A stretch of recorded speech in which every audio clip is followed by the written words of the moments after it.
तो आज का दिन इस लिहाज से थोड़ा बेहतर हो सकता है कि आपको स्क्रीन पर 20,000 का गिफ्ट निफ्टी दिख रहा है। बहुत दिनों से आप वेट कर रहे थे कि स्क्रीन पर आपको 20,000 का निफ्टी दिखे, कुछ वैसा ही आप हमारे टॉप हेड पे देख पा रहे होंगे। जो गिफ्ट निफ्टी का प्राइस चल रहा है वहाँ पे 20,000 आपको दिख रहा होगा। मेरे साथ अजय शर्मा है, प्रियंका है।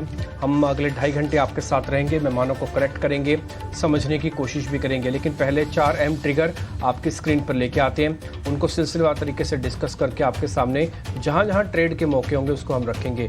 पहले 4 ट्रिगर, अहम ट्रिगर जो आपकी स्क्रीन पर आएंगे वो एक बार जरा देख लीजिए। डाउ में मजबूती है जिसका फायदा गिफ्ट निफ्टी को मिल रहा है, 20,000 के ऊपर देख पा रहे हैं। ग्लोबल मार्केट्स ने हमेशा सपोर्ट किया है पिछले 15 दिनों से, लेकिन थोड़ा एफआईज बेरुखे थे, उनकी भी होल्डिंग्स थोड़ी बढ़ी है। अब 23% के आसपास लॉन्ग हो चुके हैं वो। एमसीएक्स पर सोना पहली बार 62,000 के पार, और जोमेटो पे आज एक ब्लॉक डील। साथ ही सारी कंपनी एरेडा की आज लिस्टिंग होगी। ये 32 गुना से ज़्यादा प्राइस, इशू प्राइस का 32 रुपये था और करीब 39% से ज़्यादा, 39 टाइम्स से ज़्यादा ये ओवर सब्सक्राइब भी हुआ था। तो ये 4 अहम ट्रिगर हैं, लेकिन इस बीच इन 4 अहम ट्रिगर के बीच में एक अच्छी खबर और एक दुखद खबर भी है, वो भी हम आपके स्क्रीन पे लेके आते हैं। एक अच्छी खबर ये है कि जद्दोजहद, 13 दिनों की जद्दोजहद के बाद कुल मिला के देश में जो मजदूर फंसे हुए थे एक टनल के अंदर, उत्तरकाशी के अंदर, वहाँ से उनको निकाल लिया गया, सकुशल निकाल लिया गया। बहुत मेहनत करनी पड़ी लेकिन सकुशल वो बाहर आ गए। 1-1 लाख का मुआवजा सरकार उनको दे ही रही है। प्रधानमंत्री ने भी बातचीत की और उनके कुशल भाग जाना। और जो दूसरी तस्वीर मैं आपके सामने रखूंगा वो थोड़ा दुखद है। वो चार्ली मंगर की है और वो उन्होंने अब अंतिम सांस ली है। इन्वेस्टमेंट के लिहाज से अगर आप देखें तो कई लोग उनको वॉरेन बफेट जैसे ही समझते हैं और उनका अपने एक छाप है इन्वेस्टर्स के बीच में। अजय के पास ज़्यादा जानकारी है, अजय उनको रीड भी करते थे, उनके बारे में काफ़ी कुछ पता भी था और उनको फॉलो भी करते थे। तो अजय से ही दोनों पॉइंट पर एक बार समझ लेते हैं कि वो इस पे क्या अपनी बात कहना चाहते हैं। राइट डिम्पी, देखिए हाँ, ये तो बहुत खुशी की बात है कि हमारे जो 17 दिनों के जद्दोजहद के बाद जो मजदूर फंसे हुए थे टनल में, उनको निकाल लिया गया। हर तरह की, इनफैक्ट फाइनली तो सेना को भी आना पड़ गया। काफ़ी कॉम्प्लिकेटेड था ये रेस्क्यू ऑपरेशन। ये रेस्क्यू ऑपरेशन आपको इंडोनेशिया में जो बच्चे फंस गए थे टनल में, वहाँ पानी भर गया था, उसकी याद दिला रहा होगा, जहाँ दुनिया भर के इलॉन मस्क से लेके ब्रिटिश मरीनर्स फाइनली आए और उनको निकाल के गए। तो यहाँ पर भी कहीं ना कहीं आर्मी का रोल भी पेश आता है। ये देखिए, बहुत ही प्यारी तस्वीरें। और देखने वाली बात है कि इतने दिनों तक, 17 दिनों तक अंदर फंसे रहने के बाद भी हंसते हुए मुस्कुराते हुए बाहर आ रहे हैं, वो बहुत ही खास थी। कुछ तो ऐसे भी थे उनमें से जो जनरल साहब के साथ और सीएम साहब के साथ सेल्फी खींचने में ज़्यादा इंटरेस्टेड थे। तो पॉइंट ये है कि कोई भी आपकी विषम परिस्थिति में भी आप हों तो अपना धैर्य और अपना हौसला ना खोएं। और ऑफ कोर्स हमारे देश के जो रेस्क्यू ऑपरेटर्स हैं उनको तो श्रेय जाता है। पीएम साहब ने भी घंटी मार के उनकी एक तरह से हाल लिया। ये बड़ी अच्छी बात है, खुशी की बात है, क्योंकि इतना कॉम्प्लिकेटेड था। फाइनली कल राजेश जी बता रहे थे हमें एडिट मीट में कि उसके अंदर एक ऐसी टनलिंग करनी पड़ी जो पहले बैन हो गई थी देश में, और बहुत ज़्यादा खतरनाक होती है, बहुत डेडली वाली होती है। वर्टिकल ड्रिलिंग, हॉरिजॉन्टल ड्रिलिंग मुझे ठीक से आइडिया नहीं है, बट एक बहुत ज़बरदस्त तरह की ड्रिलिंग होती है जो कोल माइनिंग में इस्तेमाल होती थी, फिर 2014 में बंद हुई। फाइनली उसी का सहारा लेना पड़ा और निकाल के लाए। तो बड़ी खुशी की बात है। लेकिन मंगर साहब जो है, इनफैक्ट मैं बता नहीं सकता हूँ कि मैं 5 बजे सुबह जब उठा और मुझे जानकारी मिली तो मैं एक गहरी सोच में पड़ गया, क्योंकि मंगर साहब जो है ना, मंगरिज्म इनके ज्ञान के बारे में मंगरिज्म कहते हैं। और ये एक टाइम पे बर्कशायर हैथवे के हेड थे, करेक्ट, जो टेक्सटाइल कंपनी थी। और जब ये टेक्सटाइल कंपनी बफेट साहब ने खरीदी और इसको एक होल्डिंग कंपनी बना के इन्वेस्टमेंट व्हीकल बनाया, उस समय उनको मंगर साहब की ब्रिलियंस का आइडिया लगा। और फिर उन्होंने कहा बफेट साहब ने कि आप हमारे साथ ही जुड़ जाइए और हमारे साथ इन्वेस्टिंग करिए। और वो वाइस चेयरमैन थे, वाइस चेयरमैन बन गए थे। लेकिन इनकी 40-50 साल की बड़ी दोस्ती रही, लंबी दोस्ती रही। और जो इन्वेस्टमेंट जगत है वो चार्ली मंगर जी को बफेट साहब से ज्यादा इंटेलिजेंट मानता है, ज्यादा बड़ा वैल्यू इन्वेस्टर भी मानता है उन्हें। दूसरी बात ये कि ये बफेट साहब ज्यादातर जो है ना हंसी मजाक के तरीके से बात करते हैं और इन्वेस्टिंग की चीजें और इन्वेस्टिंग पे ज्यादा फोकस करते हैं। लेकिन मंगर साहब जो है वो जीवन के गुणों पर भी जीवन आपको कैसे जीना चाहिए उसके ऊपर भी ज्यादा फोकस करते थे, और जीवन के उतार चढ़ाव और जीवन जीने की शैली को लेके इन्वेस्टमेंट से जोड़ते थे। और इनकी लाइफ जो है इन्वेस्टमेंट साइड पे तो बहुत सारी बातें आपको मिल जाएंगी सोशल मीडिया पे, किताबें, उस पर हम जाएंगे ऑब्वियसली, लेकिन इनकी पर्सनल लाइफ जो है हाँ। एक इतना बड़ा इंस्पिरेशन है। ये बहुत अर्ली एज पे इनका डिवोर्स हुआ, इनकी वाइफ, इनके स्पाउस 80% इनकी वैल्यू लेके चली गई थी, इनके बच्चों में बहुत अर्ली स्टेज में उनका निधन हुआ, इनकी जॉब चली गई, इनकी एक आंख खराब हो गई अर्ली स्टेज में, लेकिन सारे उतार चढ़ाव के बावजूद भी क्यों अपना जीवन जो है आपको आगे बढ़ते रहना है और हौसला नहीं खोना है। Correct. ये सबसे बड़ा इनका मिसाल है, एक हाँ। मिसाल है, बहुत शानदार। और मैं अपने सारे व्यूअर्स को जो इन्वेस्टिंग के फॉलोअर्स हैं अर्ज करूंगा कि अब तक अगर आप नहीं पढ़ चुके हैं मंगर साहब की किताबें, उनका ज्ञान, उन यूट्यूब पे बहुत सारे वीडियोस हैं, आप जरूर जाके उन्हें पढ़ें, आपको बहुत वैल्यू एडिशन होगा अपनी लाइफ में। और मंगर साहब तो मेरे लिए पर्सनली तो मैं जीवन भर पढ़ता ही रहूंगा। और इनका जाना जो है 99 ईयर्स की फुल लाइफ में गए, तो बस हम ये प्रार्थना कर सकते हैं कि we will miss you Charlie and you sleep well and rest well. Right तो एक बड़ा खजाना पीछे छोड़ के गए हैं वो नॉलेज का, और उस खजाने को ऑफ कोर्स कई पीढ़ियां तक याद करेंगी। ठीक है, तो ये दो बड़ी आज की न्यूज़ थी, लेकिन अब चलिए वापस लौटते हैं बाजार के लिए बड़े ट्रिगर्स पर। पहले यूएस मार्केट्स की बात करते हैं कि ग्लोबल मार्केट्स में तो इस वक्त बिल एक्मन ने भी एक अच्छा सा मूड बना दिया है। आप सारे इकोनॉमिक इंडिकेटर्स देखें, इंटरेस्ट रेट को लेकर आप जो सर्वे की बात कर रहे थे, लगभग 20-22% ही मान रहे हैं कि अब 20-22% तो एटलीस्ट मान रहे हैं कि एटलीस्ट रेट कट शुरू हो जाएगा मार्च में से। बिल एक्मन के जो कल एक नोट्स आए, जो उनके कमेंट्स आए, उससे थोड़ा मूड माहौल बना है, अच्छा बना है। बिल एक्मन जी ने बोला है कि Q1 में रेट कट शुरू होंगे यूएस में। इसके अलावा अगर आप देखें, कल एक बहुत इंपॉर्टेंट बात हुई है प्रियंका, और वो ये कि डॉलर इंडेक्स 102 के करीब आ गई है। क्या बात है, इकोनॉमिक इंडिकेटर सारे फेवरेबल हैं। ये बहुत इंपॉर्टेंट है क्योंकि इससे फ्लोज आते हैं इमर्जिंग मार्केट में, इंडियन मार्केट में। तो एक तो डॉलर इंडेक्स का गिरना बहुत शानदार है, ग्लोबल मार्केट से हमें अच्छे संकेत मिल रहे हैं। कल ऑस्ट्रेलिया का भी इन्फ्लेशन बहुत कमजोर होकर आया, तो ऐसा नहीं है कि सिर्फ यूएस में ही, पूरे दुनिया भर में इन्फ्लेशन का इंडिकेशन ये कि पीक आउट हो गया है, नीचे गिर रहा है। कल एक फेड गवर्नर वॉलिस साहब ने भी ये बोल दिया कि जिस हिसाब से परिस्थितियां बन रही हैं, लग रहा है और रेट हाइक की जरूरत नहीं होगी। फिर बिल एक्मन ने बोल दिया कि भाई Q1 में एक रेट कट मिलेगा। तो सारी बातें अगर आप कुल मिला के देखें, कल बॉन्ड यील्ड भी सॉफ्टन हुई है। हाँ, 2 साल के नीचे पे लेवल पे अब आ गए, 2 महीने की लोएस्ट और इन 2 मंथ्स। 2 मंथ्स, हाँ सॉरी। और फ्राइडे को फेड चीफ पावेल साहब की कमेंट्री आएगी, तो बाजार की उस पर नजर रहेगी। बट कुल मिला के अगर आप जिस्ट देखें तो वो ये है कि ग्लोबल मार्केट इस समय काफी सपोर्टिव चल रहे हैं। बस एक पीसीए के इंडिकेटर को देखना है जो थर्सडे को, क्योंकि वो एक इंपॉर्टेंट गाउज होता है, वो एक इंडिकेटर जरूर देखना है। लेकिन डोमेस्टिक मार्केट की भी बात कर लेते हैं। कल एफआईज की बाइंग देखने को मिली, अच्छा सा मूड माहौल था। इनफैक्ट हम रेजिस्टेंस के उस वॉल को भी क्रॉस कर पाए। तो आज बाजार, और बात अब ये हो रही है कि शायद हम 20,000 देख लें इलेक्शंस के एग्जिट पोल से पहले। देखिए 20,000 इलेक्शन के पहले क्यों, उससे पहले भी हो सकता है, एग्जिट पोल से पहले। हाँ, एग्जिट पोल के पहले।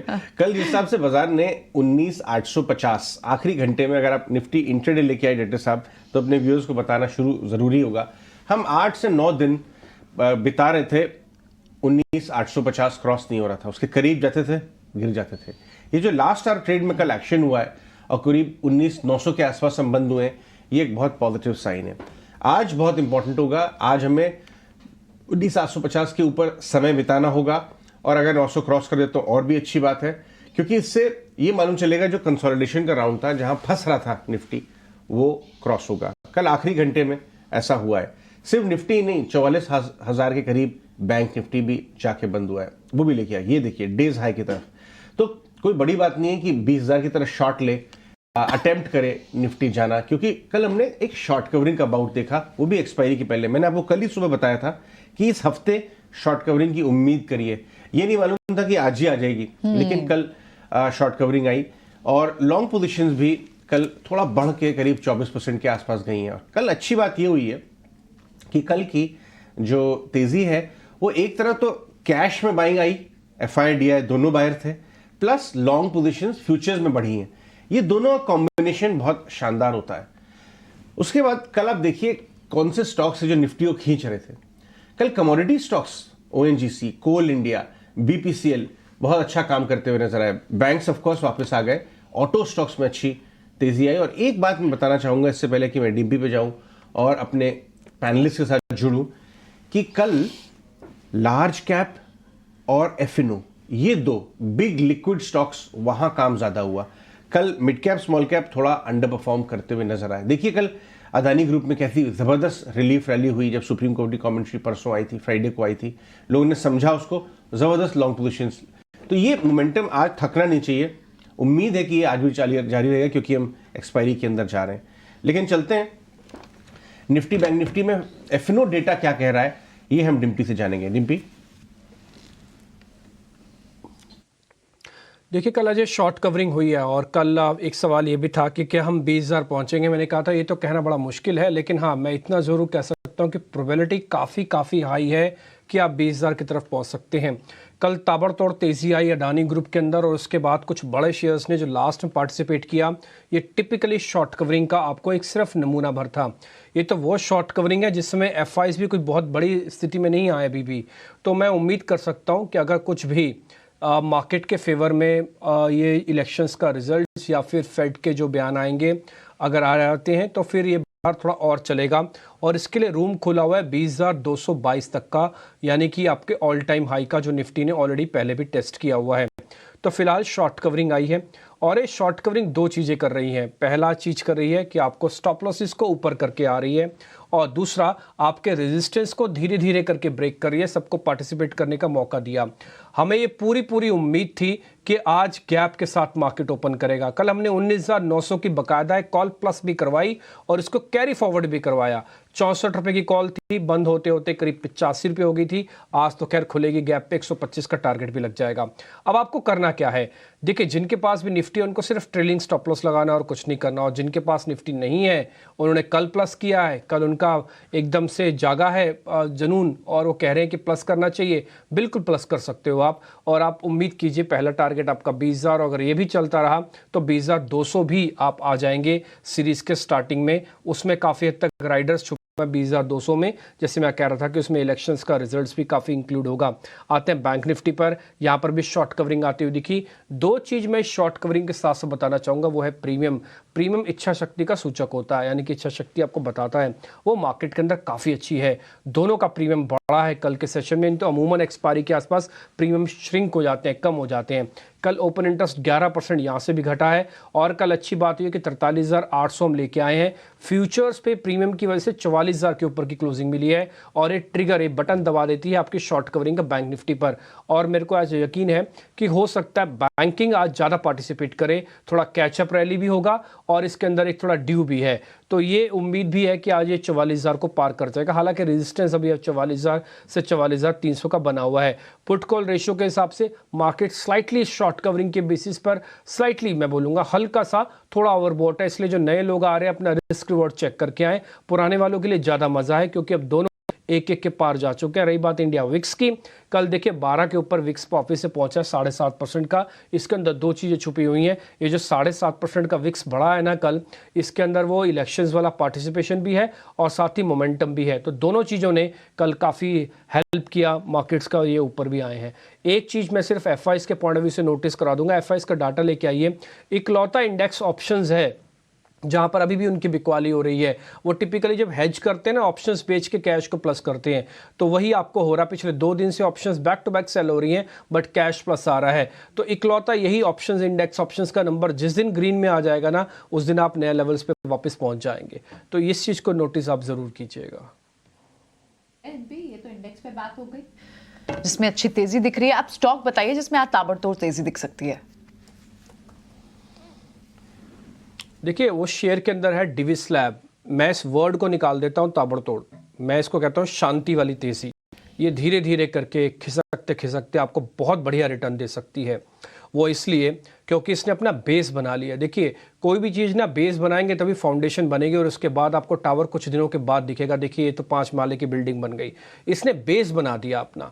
अब ये गिरेगा नहीं, जल्दी जल्दी गिरेगा तो बाइंग ऑन डिप्स आएगी इस शेयर के अंदर, क्योंकि इसने 200 दिनों का एवरेज, अहम सपोर्ट, सारी नेगेटिव खबरें, अर्निंग्स वर्निंग्स सब डिस्काउंट किया हुआ है। तो इसलिए ये सीरीज़ नहीं बल्कि अगली सीरीज़ के लिए भी मैं सौदा आपके लिए प्लस करवा रहा हूँ। आप डिविस लैब को ज़रूर ध्यान रखिएगा। एक तो फार्मा का चर्निंग है इसके अंदर, दूसरा रिस्क रिवॉर्ड अच्छा है, बेस बना हुआ है। उम्मीद करते हैं आपको 10-15% तो आराम से मिल जाने चाहिए इस शेयर के अंदर। तो ये एक शेयर होगा हमारी तरफ से, ना केवल इस सीरीज़ का बल्कि आप दिसंबर सीरीज़ के अंदर भी लेना चाहें तो इसको आप ले सकते हैं। आगे बढ़ते हैं। जय पटेल, संतोष मीना, सोनी पटनायक हमारे साथ जुड़ रही हैं बाजार की बातचीत को आगे लेके जाने के लिए। गुड मॉर्निंग, आप सबका स्वागत है। जय पटेल, आपसे शुरुआत करते हैं। कल निफ्टी बैंक निफ्टी ने जिस हिसाब से आखिरी घंटे में अपना करतब दिखाया शॉर्ट कवरिंग का, आपको लगता है आज भी जारी रहेगा? 20,000 अब साइट में है। तो गुड मॉर्निंग अजय जी, डिम्पी जी, प्रियंका मैम। सो डेफिनेटली आज निफ्टी का जो माहौल है, मोमेंटम है, वो डेफिनेटली कैरी ऑन होता रहेगा। और मुझे लग रहा है इंट्राडे में हम 20,000 का लेवल भी टच करने के आज काबिल लग रहे हैं, क्योंकि वहां पर जो मुझे स्ट्रेंथ दिख रही है, इवन शॉर्ट कवरिंग भी आएगी। 19,800 के जो लेवल्स है वहां पर एक अच्छा खासा ओपन इंटरेस्ट पुट राइटर्स का ओपन इंटरेस्ट खड़ा हुआ है। 1.5 करोड़ जितना 19,800 पर पुट राइटर्स की पोजीशन खड़ी है, तो वो थोड़ा कवर करने का ट्राई करेंगे। तो मुझे लग रहा है 20,000 would be a good intraday position के लिए आज आ सकता है। रेजिस्टेंस स्पेस हो सकता है, वहां पर भी कॉल राइटर्स की पोजीशन स्ट्रॉन्ग है 1.7 करोड़ जितनी, 1.07 करोड़ जितनी। सो डेफिनेटली एक अपसाइड मोमेंटम कैरी ऑन हो सकता है। गिफ्ट निफ्टी का जो अपसाइड दिख रहा है आज, वो डेफिनेटली स्लाइड ओपन भी काफी स्ट्रॉन्ग है। 19,950 के ऊपर आज गैप अप ओपनिंग भी दिख सकता है। सो निफ्टी के लिए I am very bullish. Even bank Nifty, Nifty auto, ये सब सेक्टर्स आज काफी बज दिखा सकते हैं और मुझे लग रहा है यहाँ पर बाइंग अच्छी खासी मिल सकती है। ठीक है, तो ये तो इंडेक्स पर एक व्यू रहा जय पटेल का। सोनी भी है हमारे साथ और संतोष मीना भी है। उनसे भी समझ लेता है कि वो आज ट्रेड कर कैसे रहे हैं। आज तो बहुत अच्छे सिग्नल्स मिल रहे हैं संतोष, 20,000 के पार तो आपको गिफ्ट निफ्टी दिखा रहा है। तेजी कहाँ दिखती है? कल मेटल्स, कमोडिटी सब में अच्छी मूव थी, बैंक्स वापस आए। क्या आज ट्रेडिंग, आज आइडियाज कौन से सजेस्ट कर रहे हैं हमारे व्यूअर्स के लिए? Yes, first of all good morning everyone. Yes, market में स्ट्रॉन्ग मोमेंटम बना हुआ और जैसा आपने कहा कि बैंकिंग एंड फाइनेंशियल्स ने लीड करना स्टार्ट किया है, तो मुझे लगता है मोमेंटम जारी रहेगा। यहाँ से मुझे एक्सिस बैंक अच्छा लग रहा है। स्टॉक में हमने हेल्दी करेक्शन देखा था और अपने 100 डे मूविंग एवरेज से स्टॉक बहुत अच्छे से बाउंस बैक किया। कल अपने सभी इंपॉर्टेंट मूविंग एवरेज के ऊपर इसने क्लोजिंग 1,000 के जो कॉल राइटर्स है वो बैकफुट पे भी नजर आ रहे हैं। लग रहा है कि यहाँ से और शॉर्ट कवरिंग हो सकती है, तो यहाँ पे खरीदारी करना चाहिए। 1010 का स्टॉप लॉस रहेगा एंड 1044 का टारगेट रहेगा। दूसरा, आपने जैसे मेटल स्पेस को हाईलाइट किया, उसमें से मुझे हिंद कॉपर अच्छा लग रहा है। स्टॉक की भी बात करें तो एक classical inverse head and shoulder formation का ब्रेकआउट देखने को मिल रहा है। लग रहा है कि ये ऊपर में 170 के लेवल को क्रॉस करके और तेजी दिखा सकता है, तो यहाँ पे खरीदारी करना चाहिए। 175 का टारगेट रहेगा, 165 रुपीज का स्टॉप लॉस रहेगा। ठीक है, हिंदुस्तान कॉपर कल की क्लोजिंग भी काफ़ी अच्छी थी, आप देख पा रहे होंगे 2.5 से 3.25% तेज़ है। और मेटल काउंटर्स के अंदर ये चीज़ तो है, आपको रुक रुक के बाइंग आ रही है, बट वो कांस्टेंट अच्छी बाइंग है। और इस बार का हमने रोल ओवर का जो नंबर चेक किया ना, उसमें भी मेटल्स के अंदर अच्छा रोल ओवर हो रहा है। ये पहली बार है 3-4 सीरीज़ के बाद जब मेटल्स के अंदर भी अच्छा रोल ओवर हो रहा है, पॉजिटिव रोल ओवर हो रहा है। तो आप इस पे ध्यान रखिएगा। हिंदुस्तान कॉपर और एक्सिस बैंक तो ऑलरेडी सर ने बता दिया, कल ये काउंटर कर रहा था ICICI बैंक को। आगे बढ़ते हैं, सोनी पटनायक भी हमारे साथ हैं। सोनी, गुड मॉर्निंग, आपके आज के trading calls. Good morning everyone. मेरा आज पहला ट्रेडिंग कॉल रहेगा फाइनेंस सेक्टर में, बिकॉज फाइनेंस और बैंक्स में अगर मैं रोल ओवर कंपेरिजन करूं तो फाइनेंस सेक्टर में रोल ओवर्स काफी बेटर हो रहे हैं, बैंक्स में इतना अभी तक कैचअप किया नहीं है। सो पहला पिक रहेगा मुथूट फाइनेंस में। मुथूट फाइनेंस आप बाय कर सकते हैं 58% के रोल ओवर्स के साथ कल शुरुआत दिया है। शॉर्ट कवरिंग भी आई है, तो उसका एक अच्छा बेस बन गया है अराउंड 1300-1320। सो 1320 स्टॉप लॉस के साथ आप मुथूट फाइनेंस बाय कर सकते हैं। टारगेट्स रहेंगे 1390। जो दूसरा पिक रहेगा वो है टाइटन। टाइटन में भी एक अच्छा कल ब्रेकआउट नजर आ रहा है। इनफैक्ट वो 3440 का एक जो छोटा सा एक हर्डल फेस करा था लास्ट 2-3 डेज से, उसके ऊपर कल क्लोज भी दिया है। सो टाइटन में आप बाई कर सकते हैं 3390 स्टॉप लॉस के साथ और टारगेट्स रहेंगे 3520, 3540। आपके ये टारगेट, ये हमारे पास ट्रेड्स आ गए। जैसे भी समझ लेते हैं, वो आज कौन से ट्रेडिंग आइडिया सजेस्ट कर रहे हैं? तो आज पहला पिक रहेगा बिरला कॉर्पोरेशन, बिरला कॉर्पर। 1 साल का ब्रेकआउट ये स्टॉक ने दिया है। बहुत समय से, अराउंड 5-6 महीने से ये स्टॉक कंसोलिडेटेड जोन में ट्रेड कर रहा था, वहां से ब्रेकआउट है with volume with volume breakout दिया। डेली चार्ट पर हम देखें तो वॉल्यूम काफी स्ट्रॉन्ग था और कल के दिन में जो कैंडल बनी वो काफी स्ट्रेंथ दिखा रही है। तो मुझे लग रहा है बिरला कॉर्प को यहाँ से 1460 तक के टारगेट दिख सकते हैं, जो यहाँ से सीधा रेजिस्टेंस वहां ही दिख रहा है। तो 1460 would be an ideal target Birla Corp पर रख के हम चल सकते हैं। और स्टॉप लॉस के तौर पर अराउंड 1300 का स्टॉप लॉस ये स्टॉक में रख के मुझे लग रहा है ट्रेड करना चाहिए। यहाँ पर मुझे स्ट्रेंथ दिख रही है, हर मूविंग एवरेज के ऊपर चल रहा है। क्रूशियल जो सब रेजिस्टेंस था उसको ब्रेकआउट किया, विद वॉल्यूम किया, तो Birla corp would be an buying opportunity. और दूसरा जो है मेटल सेक्टर में से एनएमडीसी पर मेरा व्यू बन रहा है। एनएमडीसी की बात करें तो काफी स्ट्रेंथ दिखा around weekly and monthly chart पर ये स्टॉक काफी स्ट्रेंथ दिखा रहा है। तो 181 के अराउंड अभी भाव चल रहा है। 195 वुड बी ए टारगेट, थोड़ा लंबा टारगेट है, थोड़ा बड़ा टारगेट है, बट मुझे लग रहा है 195 would be a good target positionally around 1-2 महीने के लिए हम रखे तो एनएमडीसी 195 का टारगेट रख के अराउंड 174 का स्टॉप लॉस रख के ये स्टॉक में ट्रेड कर सकते हैं। स्टील सेक्टर में जैसे अभी बताया रोल ओवर काफी स्ट्रॉन्ग थे, ये स्टॉक ने काफी स्ट्रेंथ दिखाया। 200 डे मूविंग एवरेज पर चल रहा है, मंथली चार्ट पर ब्रेक करके और सस्टेन भी कर रहा है। तो NMDC would be A second by metal sectors. Pack से आपने एनएमडीसी को लिया, तो 20 क्रिटिकल माइंस की ऑक्शन होनी है और उसी से सपोर्टिव कुछ स्टॉक्स जो हैं वो अच्छी खासी चाल चल रहे हैं।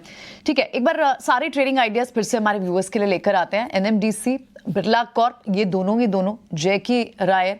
इसके अलावा एक्सिस बैंक्स में से लार्ज कैप बैंक संतोष ने एक एक्सिस बैंक लिया है, 1044 का टारगेट है। और साथ ही दूसरा जो भी एक हिंद कॉपर, फिर से आपको मेटल स्पेस से, और ऐसे ही आपको सोनी के भी ट्रेड्स दिखाते हैं। सोनी को मुथूट फाइनेंस पसंद आ रहा है, अच्छे रोल ओवर्स यहाँ भी देखने को मिले हैं कल। और साथ ही दूसरा जो ट्रेड है उनका वो है टाइटन। ठीक है, अब चलिए चलते हैं शरद के पास। स्टॉक्स एंड न्यूज तो बात करेंगे ही, लेकिन पहले शरद को कांग्रेचुलेशंस भी, क्योंकि शरद ने एक्सक्लूसिव न्यूज भी दी थी। एस्टर डीएम जीसीसी रीजन में कुछ डील स्ट्राइक कर सकता है और वो न्यूज कंफर्म भी हुई है। शरद, पूरी डिटेल्स आप एक बार फिर से व्यूअर्स को समझाएं। जी बिल्कुल, एस्टर डीएम हेल्थ केयर जो है फोकस में रहने वाला, और यहाँ पे जो है हमने ऑलरेडी लास्ट ईयर सितंबर में कहा था कि उनके जो गल्फ की बिजनेस है वहाँ पे रीस्ट्रक्चरिंग होगी, और अब जो है खबर पे मुहर लग गया है। यहाँ पे जो है अपनी जो गल्फ की बिजनेस के सर्टेन बिजनेसेस हैं उनको वो एक प्रमोटर रिलेटेड एंटिटी को जो है सेल करने वाली हैं। टोटल कंसिडरेशन रहेगा ऑलमोस्ट 1.1 बिलियन डॉलर्स का। और याद रखिए ये जो सेल एक्सपेक्टेड है कंप्लीशन सेकेंड क्वार्टर में, जो फोर्थ क्वार्टर माफ़ करिए FY24 में हो सकता है, लेकिन ये एक रिलेटेड पार्टी ट्रांजैक्शन है।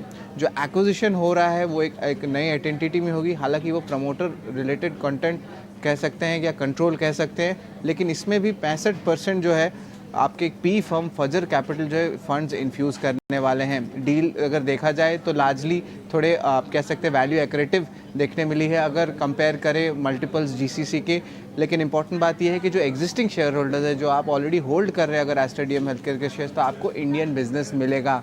तो स्ट्रीट को क्लैरिटी चाहिए कि शेयर होल्डर्स को क्या रिवॉर्ड मिल सकता है, क्योंकि एक टाइप से ये लग रहा है कि प्रमोटर रिलेटेड स्ट्रक्चरिंग हुआ है, लेकिन जो आगे जाते हुए इसकी एप्लीकेशन क्या होगी फंड्स को, क्या इंडियन बिजनेस को रीरेट किया जाएगा या ब्रांडिंग पे खर्च होगी, उस पे जो है बाजार की नज़र रहेगी। और आज जो है 11:30 बजे उनकी इंपॉर्टेंट कॉन कॉल भी है, जिसके अपडेट्स हम आपको लाते रहेंगे। ठीक है शरद, ये तो आपने अब खबर के बारे में बता दी, जरा और स्टॉक्स जो है वो भी बता दीजिए। जी बिल्कुल, पीसीबीएल फोकस में रहने वाला और एक बहुत इंपॉर्टेंट एक्विजिशन हुई है। लगभग एक्वा फार्म केमिकल्स में लगभग 3,800 करोड़ का ये एक्विजिशन आया है। और इम्पॉर्टेंट बात ये है कि कंपनी जो है स्पेशलिटी केमिकल साइड की तरफ जो है मूव कर रही है। और जो डील की वैल्यूएशन हुई है almost 9.1 times FY23 EV EBITDA multiple पे हुई है, जहाँ पे स्ट्रीट का मानना है कि ये वैल्यू एक्रेटिव एक्विजिशन है। अब इसके कारण क्या होगा, बिजनेस मॉडल में अपग्रेड होगा, मार्जिन बढ़ोतरी होगी और एक री रेटिंग भी देखने मिलेगा। और हमने पीसीबीएल में देखा है पिछले एक हफ्ते में जो स्टॉक में बहुत तेज़ी भी आई है। तीसरा स्टॉक रहेगा सीमेंस। सितंबर क्वार्टर एंडिंग के उनके नंबर्स जो हैं रेवेन्यू, पैट, एबिटा तीनों एनालिस्ट एस्टिमेट को बीट किए हैं। और ओवरऑल 416 करोड़ रुपए का एक इन्वेस्टमेंट जो ट्रांसफॉर्मर सेगमेंट में, वहाँ पे भी बोर्ड की अप्रूवल आई है। अब बात करते हैं जुबिलेंट फूडवर्क्स की, तो कल देर रात जो है कंपनी ने जो है एक टाइप से ओपन ऑफर लॉन्च किया है, जहाँ पे उनकी जो एक नीदरलैंड्स की आर्म है वो ऑलमोस्ट फुल स्टेक जो है लेने वाली है। जो कंपनी का नाम है DP यूरेशिया। ये कंपनी जो है ऑपरेट करती है डोमिनोज के ही प्रोडक्ट्स, लेकिन ये करती है टर्की, अजरबैजान जैसे रीजन्स में। तो यहाँ पे एक रीस्ट्रक्चरिंग देखने मिल रही है। और टोटल एक्विजिशन जब ये कंप्लीट होगी जो नई वाली, तब इनका स्टेक पूरा 100% हो जाएगा और 730 करोड़ का आउटफ्लो रहेगा। ऑर्किड फार्मा में भी इंस्टीट्यूशनल प्ले में यूटीआई म्यूचुअल फंड ने लगभग 4.5 लाख शेयर्स की एक्विजिशन की है। टाटा पावर की आर्म को लगभग 200 मेगावाट का बड़ा ऑर्डर एसजीवीएन से मिला है। हैवेल्स ने भी लॉन्च किया है लॉयड, लेकिन ये मिडिल ईस्टर्न मार्केट्स में लॉन्च किया है। फोर्टिस हेल्थकेयर की एक सिविल सूट थी जहाँ पे हाई कोर्ट के साथ उनका केस चल रहा था, जो अब डिसमिस हो गया, तो एक माइल्ड पॉजिटिव जो है अब कह सकते हैं न्यूज़ है। और आखिर में जोमेटो भी फोकस में रहने वाला है क्योंकि आज ब्लॉक डील एक्सपेक्टेड है और अलीबाबा ग्रुप की जो आर्म है वो लगभग 3.5% स्टेक की बिकवाली ओपन मार्केट में कर सकती है, जिसका वैल्यू 3,300 करोड़ तक है। जो प्राइस रखा गया है वो ऑलमोस्ट 111 रुपीज़ पर शेयर रखा गया है, यानी कि 2% के डिस्काउंट लेवल्स पे।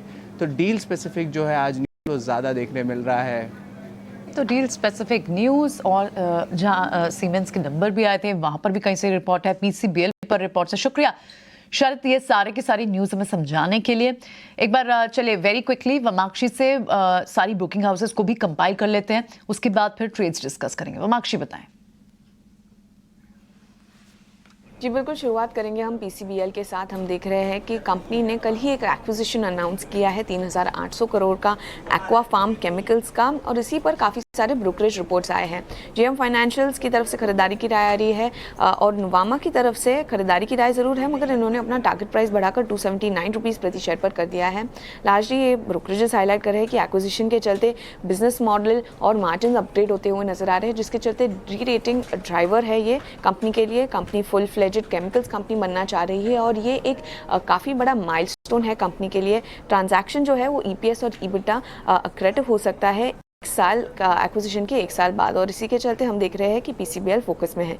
इसके अलावा सीमेंस के नतीजे आए थे कल, और नतीजों पर हम देख रहे हैं कि ब्रोकरेज हाउसेस की तरफ से रिपोर्ट आए हैं। नुवामा ने अपनी खरीदारी की राय को बरकरार रखा, मगर अपना टारगेट प्राइस उन्होंने बढ़ाया है। एक्सिस कैपिटल की तरफ से ऐड की रेटिंग आ रही है टारगेट प्राइस 4,184 के साथ। ये हाईलाइट कर रहे हैं कि काफ़ी मजबूत नंबर्स है, ओवरऑल अनुमान से बेहतर ज़रूर आए हैं, और इनफैक्ट पीयर्स के मुकाबले सीमेंस बेटर प्लेस्ड है उनके प्रोडक्ट ऑफरिंग्स के चलते। मगर फिलिप कैपिटल का कहना है कि ऑर्डर इनफ्लो जो कंपनी ने रिपोर्ट किया है वो अनुमान से थोड़ा सा कमज़ोर है। इसी के चलते कंपनी की जो स्ट्रॉन्ग एग्जीक्यूशन है उसकी सस्टेनेबिलिटी पर थोड़े सवाल उठते हैं। इसी के चलते फिलिप कैपिटल ने सीमेंस पर अपनी न्यूट्रल की राय को बरकरार रखा, टारगेट प्राइस 3,400 के साथ। फिनोलेक्स केबल्स अगला स्टॉक है हमारे रेडार पर। जेफरीज का कहना है कि कंपनी पीयर्स के मुकाबले एक स्टीप डिस्काउंट पर ट्रेड करता है। सेकेंड हाफ में डिमांड के लिए काफ़ी अच्छे ट्रिगर्स नज़र आ रहे हैं। इनफैक्ट मार्जिन क्रिएटिव सेगमेंट्स में भी बेहतर ट्रैक्शन आने की वजह से कंपनी को फ़ायदा हो सकता है, जिसके चलते जेफरीज ने फिनोलेक्स पर अपनी खरीदारी की राय को बरकरार रखा है। मनप्पुरम फाइनेंस पर अगर हम देखें तो बीएनके की तरफ से रिपोर्ट आ रही है। इनका कहना है कि आरबीआई की तरफ से जो रिस्क वेट को लेकर मेजर्स आए थे, इसका इम्पैक्ट कंपनी के कैपिटल एडिक्वेसी पर लिमिटेड होगा, मगर कॉस्ट ऑफ बोरोइंग्स करीब 15 से 25 बेसिस पॉइंट्स तक बढ़ सकते हैं और ये कंपनी कंफर्टेबली पास ऑन कर पाएगी। एयूएम ग्रोथ की गाइडेंस उन्होंने बरकरार रखी है टारगेट, और इसी के चलते हम देख रहे हैं कि बीएनके ने खरीदारी की राय बरकरार रखी है मनप्पुरम फाइनेंस पर। टारगेट प्राइस अनचेंज रखा है 194 प्रति शेयर पर। आखिर में हम फोकस करेंगे बजाज फाइनेंस पर। जेफरीज की तरफ से रिपोर्ट आ रही है और ये हाईलाइट कर रहे हैं कि कंपनी ने 10 स्टोर विजिट किए हैं और उनका कहना है कि जो रिस्ट्रिक्शन लगाया गया था बजाज फाइनेंस पर ईएमआई फीस और क्रॉस सेलिंग को लेकर, इसमें इसका इम्पैक्ट थोड़ा सा नियर टर्म पर ज़रूर नज़र आ सकता है, मगर दिवाली के बाद सेल्स गिर जाते हैं और इसी के चलते कंपनी के पास काफ़ी अच्छा टाइम है ये सारे प्रॉब्लम्स को रिजॉल्व करने के लिए। तो इसी के चलते बजाज फाइनेंस पर जेफरीज की तरफ से खरीदारी की राय, प्राइस 9,470 के साथ। बहुत बहुत शुक्रिया वामाक्षी, इतनी लंबी लिस्ट लेके आई हैं आप कि हमें जो है शायद एक शो में डिस्कस ही नहीं हो पाए थे स्टॉक, लेकिन बहुत वैरायटी है आपकी लिस्ट में। तो ये लिस्ट जो है वामाक्षी की तरफ से ब्रोकरेजेस पे, और आपने शरद दुबे से ऑलरेडी सुना कौन से स्टॉक्स आज न्यूज़ में हैं। लेकिन आगे बढ़ते हैं, कुछ पॉसिबल डील ट्रेड्स के बारे में बात कर लेते हैं। हमारे साथ हमारे गेस्ट सारे बने हुए हैं। संतोष, ये फिलिप्स कार्बन ब्लैक इन्होंने एक एक्विजिशन किया है, बड़े बड़े टारगेट आ रहे हैं करीब करीब 280 रुपये के भाव से। लेकिन अगर हम देखें इसका स्टॉक देखें 3 महीने 6 महीने का, तो आपको नज़र आएगा कि स्टॉक में ऑलरेडी मोमेंटम है। 6 महीने में स्टॉक डबल हो चुका है। कहाँ पे स्टॉप लॉस लगा के काम करना चाहिए? यहाँ से अभी भी जूस है क्या इसमें? जी अजय जी, इसमें ऑलरेडी बहुत बड़ा मोमेंटम देखा जा चुका है। स्टॉक पिछले कुछ दिनों में 150 रुपए से 250 रुपए का लेवल दिखा चुका है। अभी भी हालांकि हो सकता है मोमेंटम जारी रहे, नीचे आपको अगर 248 के आसपास मिलता है तो आप एंट्री देख सकते हो, लेकिन अगर कोई छोटा स्टॉप लॉस लगाना चाहे तो 238 का स्टॉप लॉस मेंटेन करके चले। अगर ये 248 250 के लेवल से वापस बाउंस बैक करता है तो शायद हमको 275 तक के लेवल देखने को मिल सकते हैं।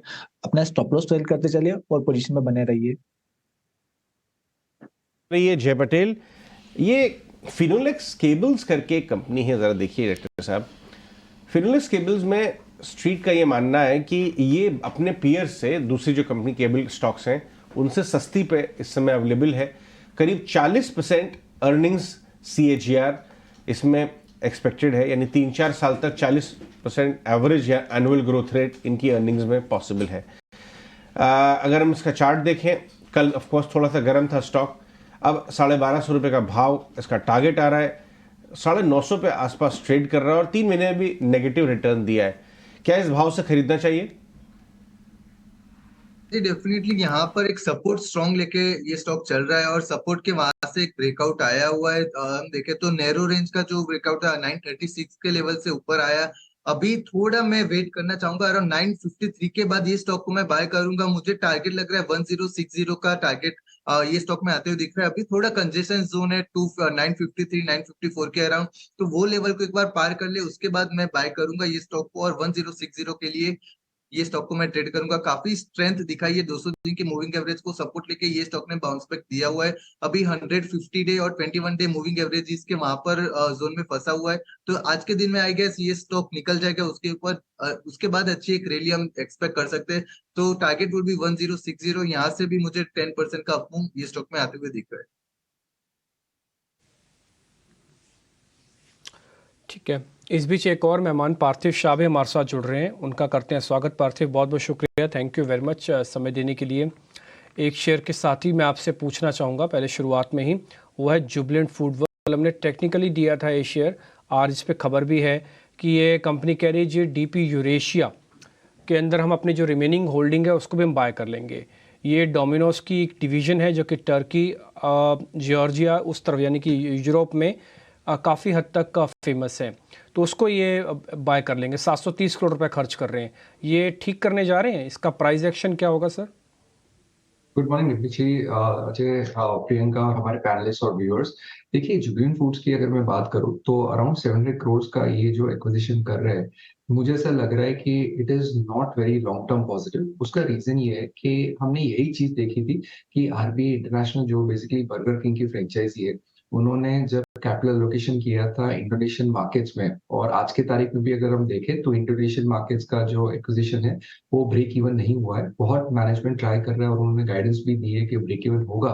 तो इस तरह का एलोकेशन जब होता है तब इंडिया की ग्रोथ स्टोरी, जहाँ पे जो सेल्स ग्रोथ जो हम देखते हैं जुबिलेंट फूड्स के अंदर, जो इंडिया से आ रहा है और वहां पे वो लोग डिवर्सिफिकेशन कर रहे हैं, नए स्टोर एडिशन कर रहे हैं, तो इन्वेस्टर शायद यही सवाल पूछेंगे कि why not have more stores and more footfalls in India. क्योंकि अगर हम चाइना की तुलना करें या US की तुलना करें तो आज भी इंडिया में अराउंड 120th स्टोर्स है इन टर्म्स ऑफ द पोटेंशियल।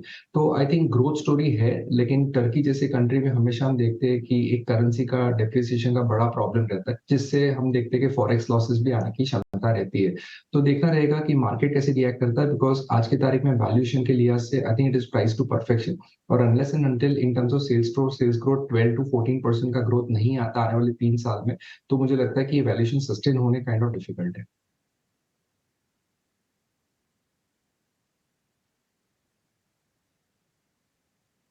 एक और स्टॉक डिस्कस करना बनता है पार्थिव के साथ, वो है एस्टर DM। पार्थिव, एस्टर DM में कल ट्रांजैक्शन आया, डॉक्टर साहब वो ग्राफिक्स लेके आइए जो हम यूज़ कर रहे थे शरद के साथ। एस्टर DM कल नीचे बंद हुआ है।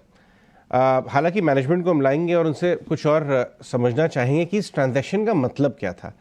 इन्होंने गल्फ ऑपरेशंस को बेच दिया है, एक फजर कैपिटल करके कंपनी है उसको बेच रहे हैं, और साथ में प्रमोटर एंटिटीज़ भी हैं उसके अंदर। मैनेजमेंट का जो ऑपरेशंस है वो करंट मैनेजमेंट के पास ही रहेगा, उनकी बेटी जो है वो संभाल रही हैं। आपने इस ट्रांजैक्शन को देखा, मुझे इसका मतलब नहीं समझ में आया। और जब 70% बिजनेस मूव कर जाएगा तो रेसिडुअल कंपनी में माइनॉरिटी शेयर होल्डर के लिए बचेगा क्या? एग्जैक्टली देखिए, जब से इसका आईपीओ आया था तब इन्वेस्टर्स की दिक्कत यही थी कि इंडिया बिजनेस सिर्फ 20 to 25% एबिटा लाता है और बाकी सब जो हॉस्पिटल पीयर्स है वो लोग इंडिया को ग्रोथ स्टोरी मान के इंडिया पे नई हॉस्पिटल बेड्स कैपेक्स की बात कर रहे थे। लेकिन ये कंपनी के अंदर हम देख रहे थे कि वो मिडिल ईस्ट में भी काफी कैपेक्स कर रहे थे। तो उस लिहाज से हमेशा हमने देखा है कि this hospital was quoting at a 20 to 30% EV by EBITDA discount as compare to its peers. और आज के तारीख में भी देखें कि ये जो डील हुई है उसमें पास्ट में अगर काफी जो रिसर्च रिपोर्ट्स देखे तो उसमें सम ऑफ पार्ट वैल्यूएशन जो एंटरप्राइज वैल्यू की बात होती है जो मिडिल ईस्टर्न बिजनेस है उसकी करीबन 1.8 to 2 बिलियन डॉलर की वैल्यूएशन की बात हो रही थी इन टर्म्स ऑफ ईवी। तो उस लिहाज से ये डील जो हुई है काइंड ऑफ थोड़ी डिस्काउंट पे हुई है। तो मुझे लग रहा है शायद मार्केट्स को ये अच्छा ना लगे बिकॉज हमने देखा है कि ये जो डील हुई है उसमें प्रमोटर का भी हिस्सा बढ़ा है। नो डाउट वो लोग ऐसा जस्टिफाई कर रहे हैं कि इंडियन जो लिस्टेड एंटिटी उसमें उन्होंने 4% प्रमोटर एंटिटी बढ़ाई है। लेकिन यू आर एब्सोल्युटली राइट, अभी मैनेजमेंट बोल रहा है इतने सालों के बाद कि अभी ये जो पैसा आएगा उससे हम लोग शायद एक स्पेशल डिविडेंड देंगे और इंडिया के अंदर कैपिटल एलोकेशन बढ़ाएंगे। लेकिन मुझे इस पे इतना ट्रस्ट नहीं आ रहा। तो ओनली रीजन भी कि अभी जो हॉस्पिटल के लिए कैपेक्स करेंगे तो हम जानते हैं हॉस्पिटल बेड्स एक लॉन्ग जेस्टेशन पीरियड वाला कैपेक्स रहता है, 3-4 साल लग जाते हैं ब्रेक इवन करने के लिए। तो यहाँ से आरओसी तो काफी दबी रहेगी, प्लस इतना बिजनेस श्रिंक हो गया है और कैश की बैलेंस शीट पे ज्यादा होती है तो उसकी इतनी वैल्यू नहीं होती। तो मुझे लग रहा है कि ये स्टॉक नेगेटिवली रिएक्ट करेगा और डेफिनेटली दूसरे हॉस्पिटल पीयर से मुझे ज्यादा अट्रैक्टिव लग रहा है as compare to Aster deal. ठीक है सोनी, एक शेयर आपको जरा चेक करना है, उस शेयर का नाम है ऑर्किड फार्मा, ORCHID फार्मा आप लिख पाएंगे। तो आप 4 lakh share UTI mutual funds ने इसके लिए हैं, रेट है 571। इस 571 या फिर इस रेट में 2 चीज़ें हैं। पहला, एक लंबे कंसोलिडेशन विदाउट वॉल्यूम वाले कंसोलिडेशन। आप इसका 1 साल का चार्ट दिखाइए अगर आपके पास हो तो आपको खुद से पता लग जाएगा कि ये शेयर ना तो चलता था, ना ही बातचीत होती थी, ना ही वॉल्यूम था। एक UTI म्यूचुअल फंड्स ने 4.5 लाख के शेयर खरीद लिए, अब वॉल्यूम्स भी आ रहा है। इसमें अब क्या करना चाहिए, एक बार सोनी आपकी रिकमेंडेशन चाहिए। डिम्पी जी, इस स्टॉक को अगर मैं देखूं तो इमीडिएट बेसिस पे थोड़ी बहुत नजर आ रही है कि प्रॉफिट बुकिंग आ सकता है अप टू लेवल्स ऑफ 535.25। वो लेवल अच्छा रहेगा टू एंटर, तो इसमें एक बाय ऑन डिप्स की सलाह रहेगी। जब भी आपको वो लेवल नजर आए अराउंड 535.25 आप उसी समय में एंटर कीजिए। उस टाइम पे आपका स्टॉप लॉस भी फेवरेबल रहेगा। 495 का आप स्टॉप लॉस तब लगा सकते हैं। वो वहां से जब घूमेगा, एक पोजिशनल टारगेट यहाँ से 630 प्लस नजर आ रहा है, बट वो काफी लंबा पोजिशनल हो जाएगा, almost 6 to 8 months. But enter करने के लिए 530 के अराउंड लेवल्स एंटर करने के लिए बेहतर रहेंगे। सो इंतजार कीजिए, थोड़ा सा इसमें अभी वीकनेस नजर आ रहा है, तो उसी लेवल पे जब आए तभी आप एंटर कीजिए। ठीक है, कंडीशनल बाया अभी इन लेवल्स पे एंटर करने की सलाह नहीं होगी। लेकिन इस बीच अब हमारे साथ संजीव बसीन जी जुड़ गए हैं, आइए उनसे बात करते हैं।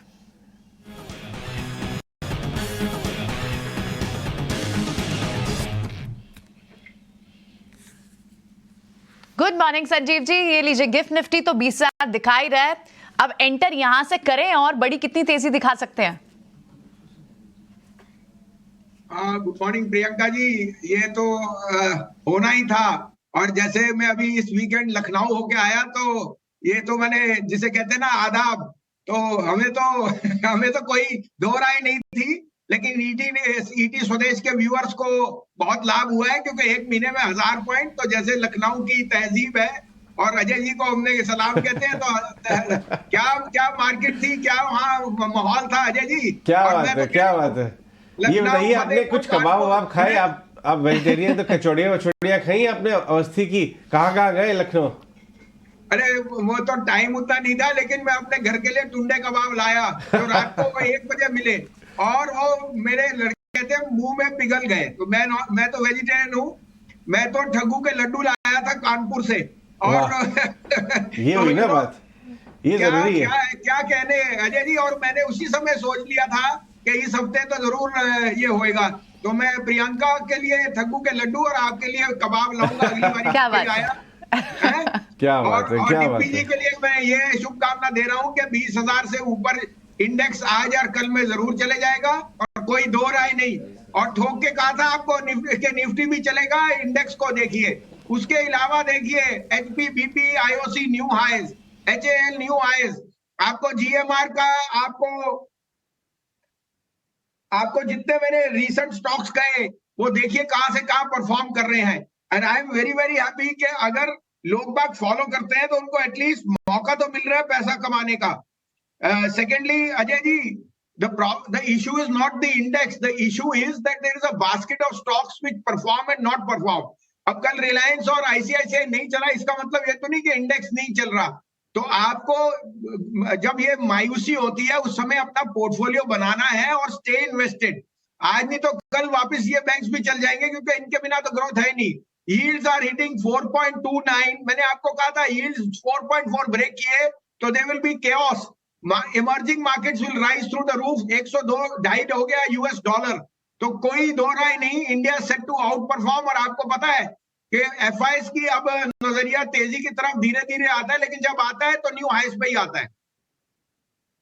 आपने सही कही कि डॉलर इंडेक्स का जो गिरावट है 102 तक और बॉन्ड यील्ड्स भी जो घट रही हैं उससे इमर्जिंग मार्केट्स को बहुत फायदा मिलता है। और हमने कल देखा कि FIs जो हैं वो लॉन्ग पोजीशन ही बना रहे हैं अपने फ्यूचर्स एंड ऑप्शन साइड पे, और कैश में भी बाइंग शुरू हो गई है। बट मैं एक स्टॉक पे आपसे बात करना चाहूंगा, टाटा पावर। कल टाटा पावर ने भी बड़ा एक बहुत डिटेल प्रेजेंटेशन एक्सचेंजेस पर डाला है और हमारे सहयोगी के साथ बातचीत भी करी प्रवीर सिन्हा साहब ने। बट खास बात मैं ये बताना चाहूंगा उसमें, उन्होंने ये बोला कि FY27 तक अपना प्रॉफिट्स और रेवेन्यूज डबल करेंगे। आप टाटा पावर को बहुत क्लोजली ट्रैक करते हैं, इस भाव से कैसा लग रहा है? डेज हाई पे बंद हुआ 5%, काफी लॉन्ग पोजीशन उसके अंदर बनती हुई नजर आई, इस भाव से भी लेंगे? बिल्कुल अजय जी, मैं आपको फिर बोलता हूं, मैंने 200, 220, 230, 250 तक का लोगों को Tata power is a no brainer, क्योंकि there Odisha discom which they have just taken over about a year back, वो अभी लॉस में है but that's going to turn profitable. साथ में जो जिस तरह के ऑर्डर इनफ्लोज आ रहे हैं और ग्रीन एनर्जी और ईवीज में, there is no two ways, this stock has to be rerated. तो 275-76 का प्रीवियस हाई था जो मुझे लगता है आज ही टेकआउट होएगा। 350 रुपए से कम तो सोचना भी मत बेचने के राय। और ये मुझे दो राय नहीं कि एक साल में 400 भी हो जाए कोई बड़ी बात है। Look at where the other power stocks are, this is the largest players. उनका जितना आपका आउटस्टैंडिंग था as far as Dahej and other plants, वो सब क्लियर हो गया मुंद्रा का। And now they have a very clear field और इतना प्रोफेशनल मैनेजमेंट, इतना professional network, you can not but make money. मैं अजय जी यहाँ ये भी कह दूं, कल आपको मैंने सुबह न्यू इंडिया एश्योरेंस कहा था 205 और 240 का टारगेट दिया था, वो 238 कल बिक गया था। तो Tata power is a no brainer, अभी भी लीजिए, थोड़ा डिक्लाइन पे भी लीजिए, लेकिन don't miss the chance of the biggest private power player becoming double in the next 3 years और 2 years आई वुड से। ठीक है बसीर साहब, फिर आज के शेयर्स कौन से हैं? आज कौन से रिकमेंडेशंस होंगी आपकी? गुड मॉर्निंग डिम्पी जी, पहला रिकमेंडेशन गेल है। देखिए मैं गेल पे बहुत बुलिश रहा हूँ, 105, 110, 120, बट अगर कोई स्टॉक PSU में री रेटिंग के है वो है GAIL. Natural gas, liquid hydrocarbon, petrochemical, gas distribution, you name the business, GAIL is in it. और इतना फर्स्ट क्लास उसके रिजल्ट्स थे। आई थिंक 135 का पहला टारगेट है जो इसका प्रीवियस हाई था, बट मैं अगर ये रूल आउट नहीं करता इलेक्शन से पहले, that is by April, I would see 150 coming on GAIL. I think this is the most undervalued PSU stock, और GAIL में I am ready to put my money where my mouth is. As a disclosure, GAIL is in our holding and we are very bullish on this stock. दूसरा stock है थोड़ा सा contrarian, but I think Kotak Bank now deserves relook, और अगर bank index ने चलना है which has to participate, Kotak has been an underperformer. मुझे लगता है कोटक में रिस्क रिवॉर्ड बहुत फेवरेबल है। As far as personal loans, they are the lowest exposure. As far as MSME, they are on a medium scale. Their retail and their corporate book is doing exceedingly well. और अब जो new management आया, I think if you manage their AMC, if you manage their other businesses, some of parts including insurance, Kotak seems very, very attractively priced at this 1740.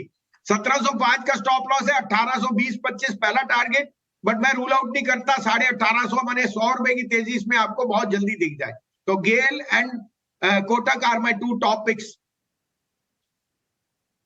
Right, ठीक है, बहुत बहुत शुक्रिया संजीव जी दोनों स्टॉक्स और ये सारी चर्चा के लिए आज बहुत बहुत शुक्रिया आपका। और प्रियंका जी, जी 20,000 जाए तो मुझे जरूर फोन कर देना, और ये मैंने मंदी वालों को एक बार हरी झंडी जरूर दिखा दूंगा।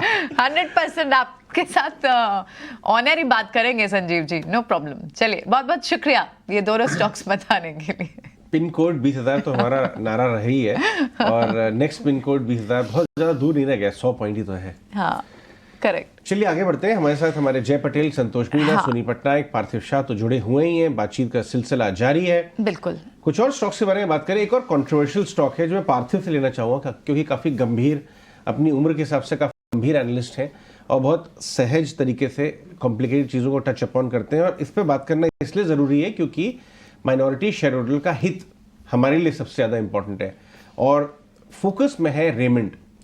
पार्थिव, देखिए, जाती जिंदगी में मैनेजमेंट के जो भी हो रहा हो, माइनॉरिटी शेयर होल्डर को उससे ज्यादा फोकस नहीं करना चाहिए कल, लेकिन इसमें लगातार गिरावट जारी है। स्टॉक में नर्वसनेस है। 2200 वाला 1600 हो गया। कल रेमंड के मैनेजमेंट ने एक काफी लंबा चौड़ा लेटर भी लिखा कि साहब कंपनी के ऑपरेशंस पे कोई इफेक्ट नहीं आएगा मेरी पर्सनल जिंदगी का, लेकिन उसके बाद भी 4% लो, डेज लो के करीब बंद हुआ। इस पूरे अगर आप ऑलरेडी शेयर होल्डर हैं रेमंड के और आप लंबे अवधि से बैठे हुए, 300 वाला 2200 गया था 2-3 साल में, तो आप बेनिफिट लिया है आपने, क्योंकि बहुत सारे गतिविधियां वहां चालू है और वैल्यू अनलॉकिंग हो रही है। तो आप क्या करेंगे अगर ऑलरेडी होल्ड कर रहे हैं? और अगर आप मौका दें कि एक अच्छा स्टॉक बुरे समय में मिले तो छोड़ना नहीं चाहिए, तो आपका अप्रोच क्या होगा रेमंड की तरफ? Fantastic discussion Ajay, because Raymond की अगर मैं बात करूं, इवन आफ्टर दिस कार्नेज जो फॉल हुआ है, मुझे याद है हाई करीबन 2000-2100 के आसपास रेमंड का बना था। उसके बाद अभी ये 1580 के आसपास है। 10,500 करोड़ का मार्केट कैप है।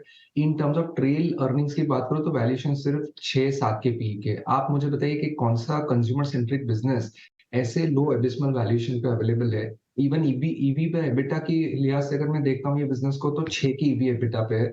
तो एक चीज तो है कि जो भी नेगेटिविटी है surrounding the management, whether it is corporate governance standards, whether it is आगे जाते जो सप्लाई आ सकता है बिकॉज ऑफ दिस फाइट, तो उस लिहाज से आई थिंक काफी चीजें भी फैक्टर इन है।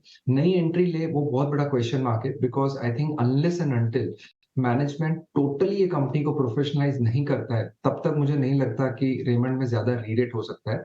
मुझे लगता है कि एग्जिस्टिंग शेयर जहाँ पे लोअर लेवल से इन्होंने इन्वेस्ट किए हैं, तो आई थिंक इधर जो प्रॉफिट लॉक हो सकता है डेफिनेटली लॉक करे, बिकॉज आई थिंक मार्केट्स को इस तरह की अनसर्टेनिटी पसंद नहीं है। अगर लॉन्ग ड्रॉन लीगल बैटल होती है तो मैनेजमेंट का पूरा फोकस वहां चला जाता है, और जो प्रोफेशनलिज्म है, अच्छे जो एम्प्लॉयज होते हैं, वो भी कभी कभी ऐसे माहौल में they leave the company. So minority share holders के लिए मुझे नहीं लगता कि ज्यादा कुछ फेवर हो ये कंपनी में, अनलेस एंड अनटिल पूरा टर्न अराउंड हो या चेंज ऑफ गार्ड हो या चेंज ऑफ प्रोफेशनलिज्म हो, तब तक मुझे लगता है कि इन्वेस्टर्स को रेमंड से भी दूर रहना चाहिए। ठीक है, तो ये बात तो हुई रेमंड पर।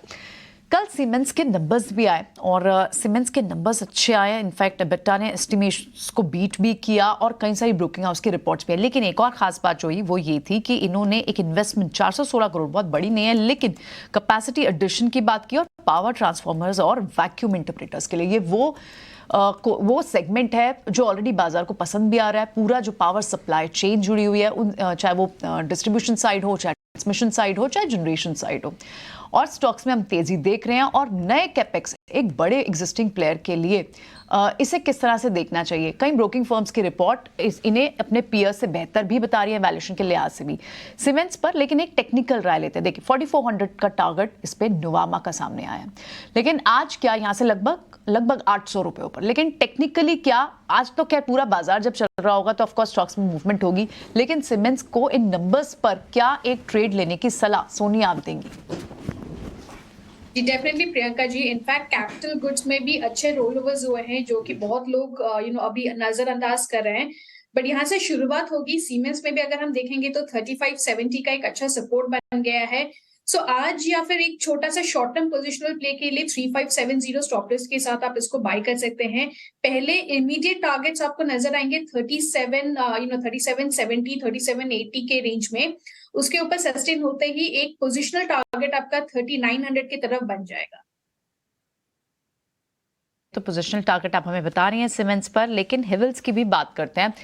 कंज्यूमर गुड्स और consumer durable specially, Havells is a stock जिन्होंने एक और नया वेरिएंट लॉन्च किया और वो मिडिल ईस्ट में लॉन्च किया है। लिलॉयड इनकी जो leading consumer durable middle east market में इन्होंने लॉन्च किया और पार्टनरशिप में ये लॉन्च किया है। क्या इसका एक इम्पैक्ट स्टॉक प्राइस पर भी इस नए लॉन्च का पड़ेगा? थोड़े से फ्लेवर आउट रहे हैं ये स्टॉक्स इस वक्त संतोष, लेकिन हेवल्स को आप आज क्या ट्रेड करने की सलाह देंगे इस न्यूज़ पर? यस प्रियंका, हेवल्स ने अंडर परफॉर्म किया है, अभी बेस बनाने की कोशिश जरूर कर रहा है, ये अराउंड 1250 के आसपास मेरी नजर रहेगी। 1270 के लेवल पर जो इसका 20 डे मूविंग एवरेज है, अगर वहां सपोर्ट लेके अगर बाउंस बैक करता है तो रिस्क रिवॉर्ड पोजिशनल ट्रेडर्स के लिए थोड़ा सा फेवरेबल बन रहा है। बट कोई प्रीएम्प्टिव ट्रेड लेना चाहे तो ले सकता है 1250 का स्टॉप लॉस से। अगर यहाँ से बाउंस बैक करता है तो 1320 रुपए तक की अपसाइड देखने को मिल सकती है।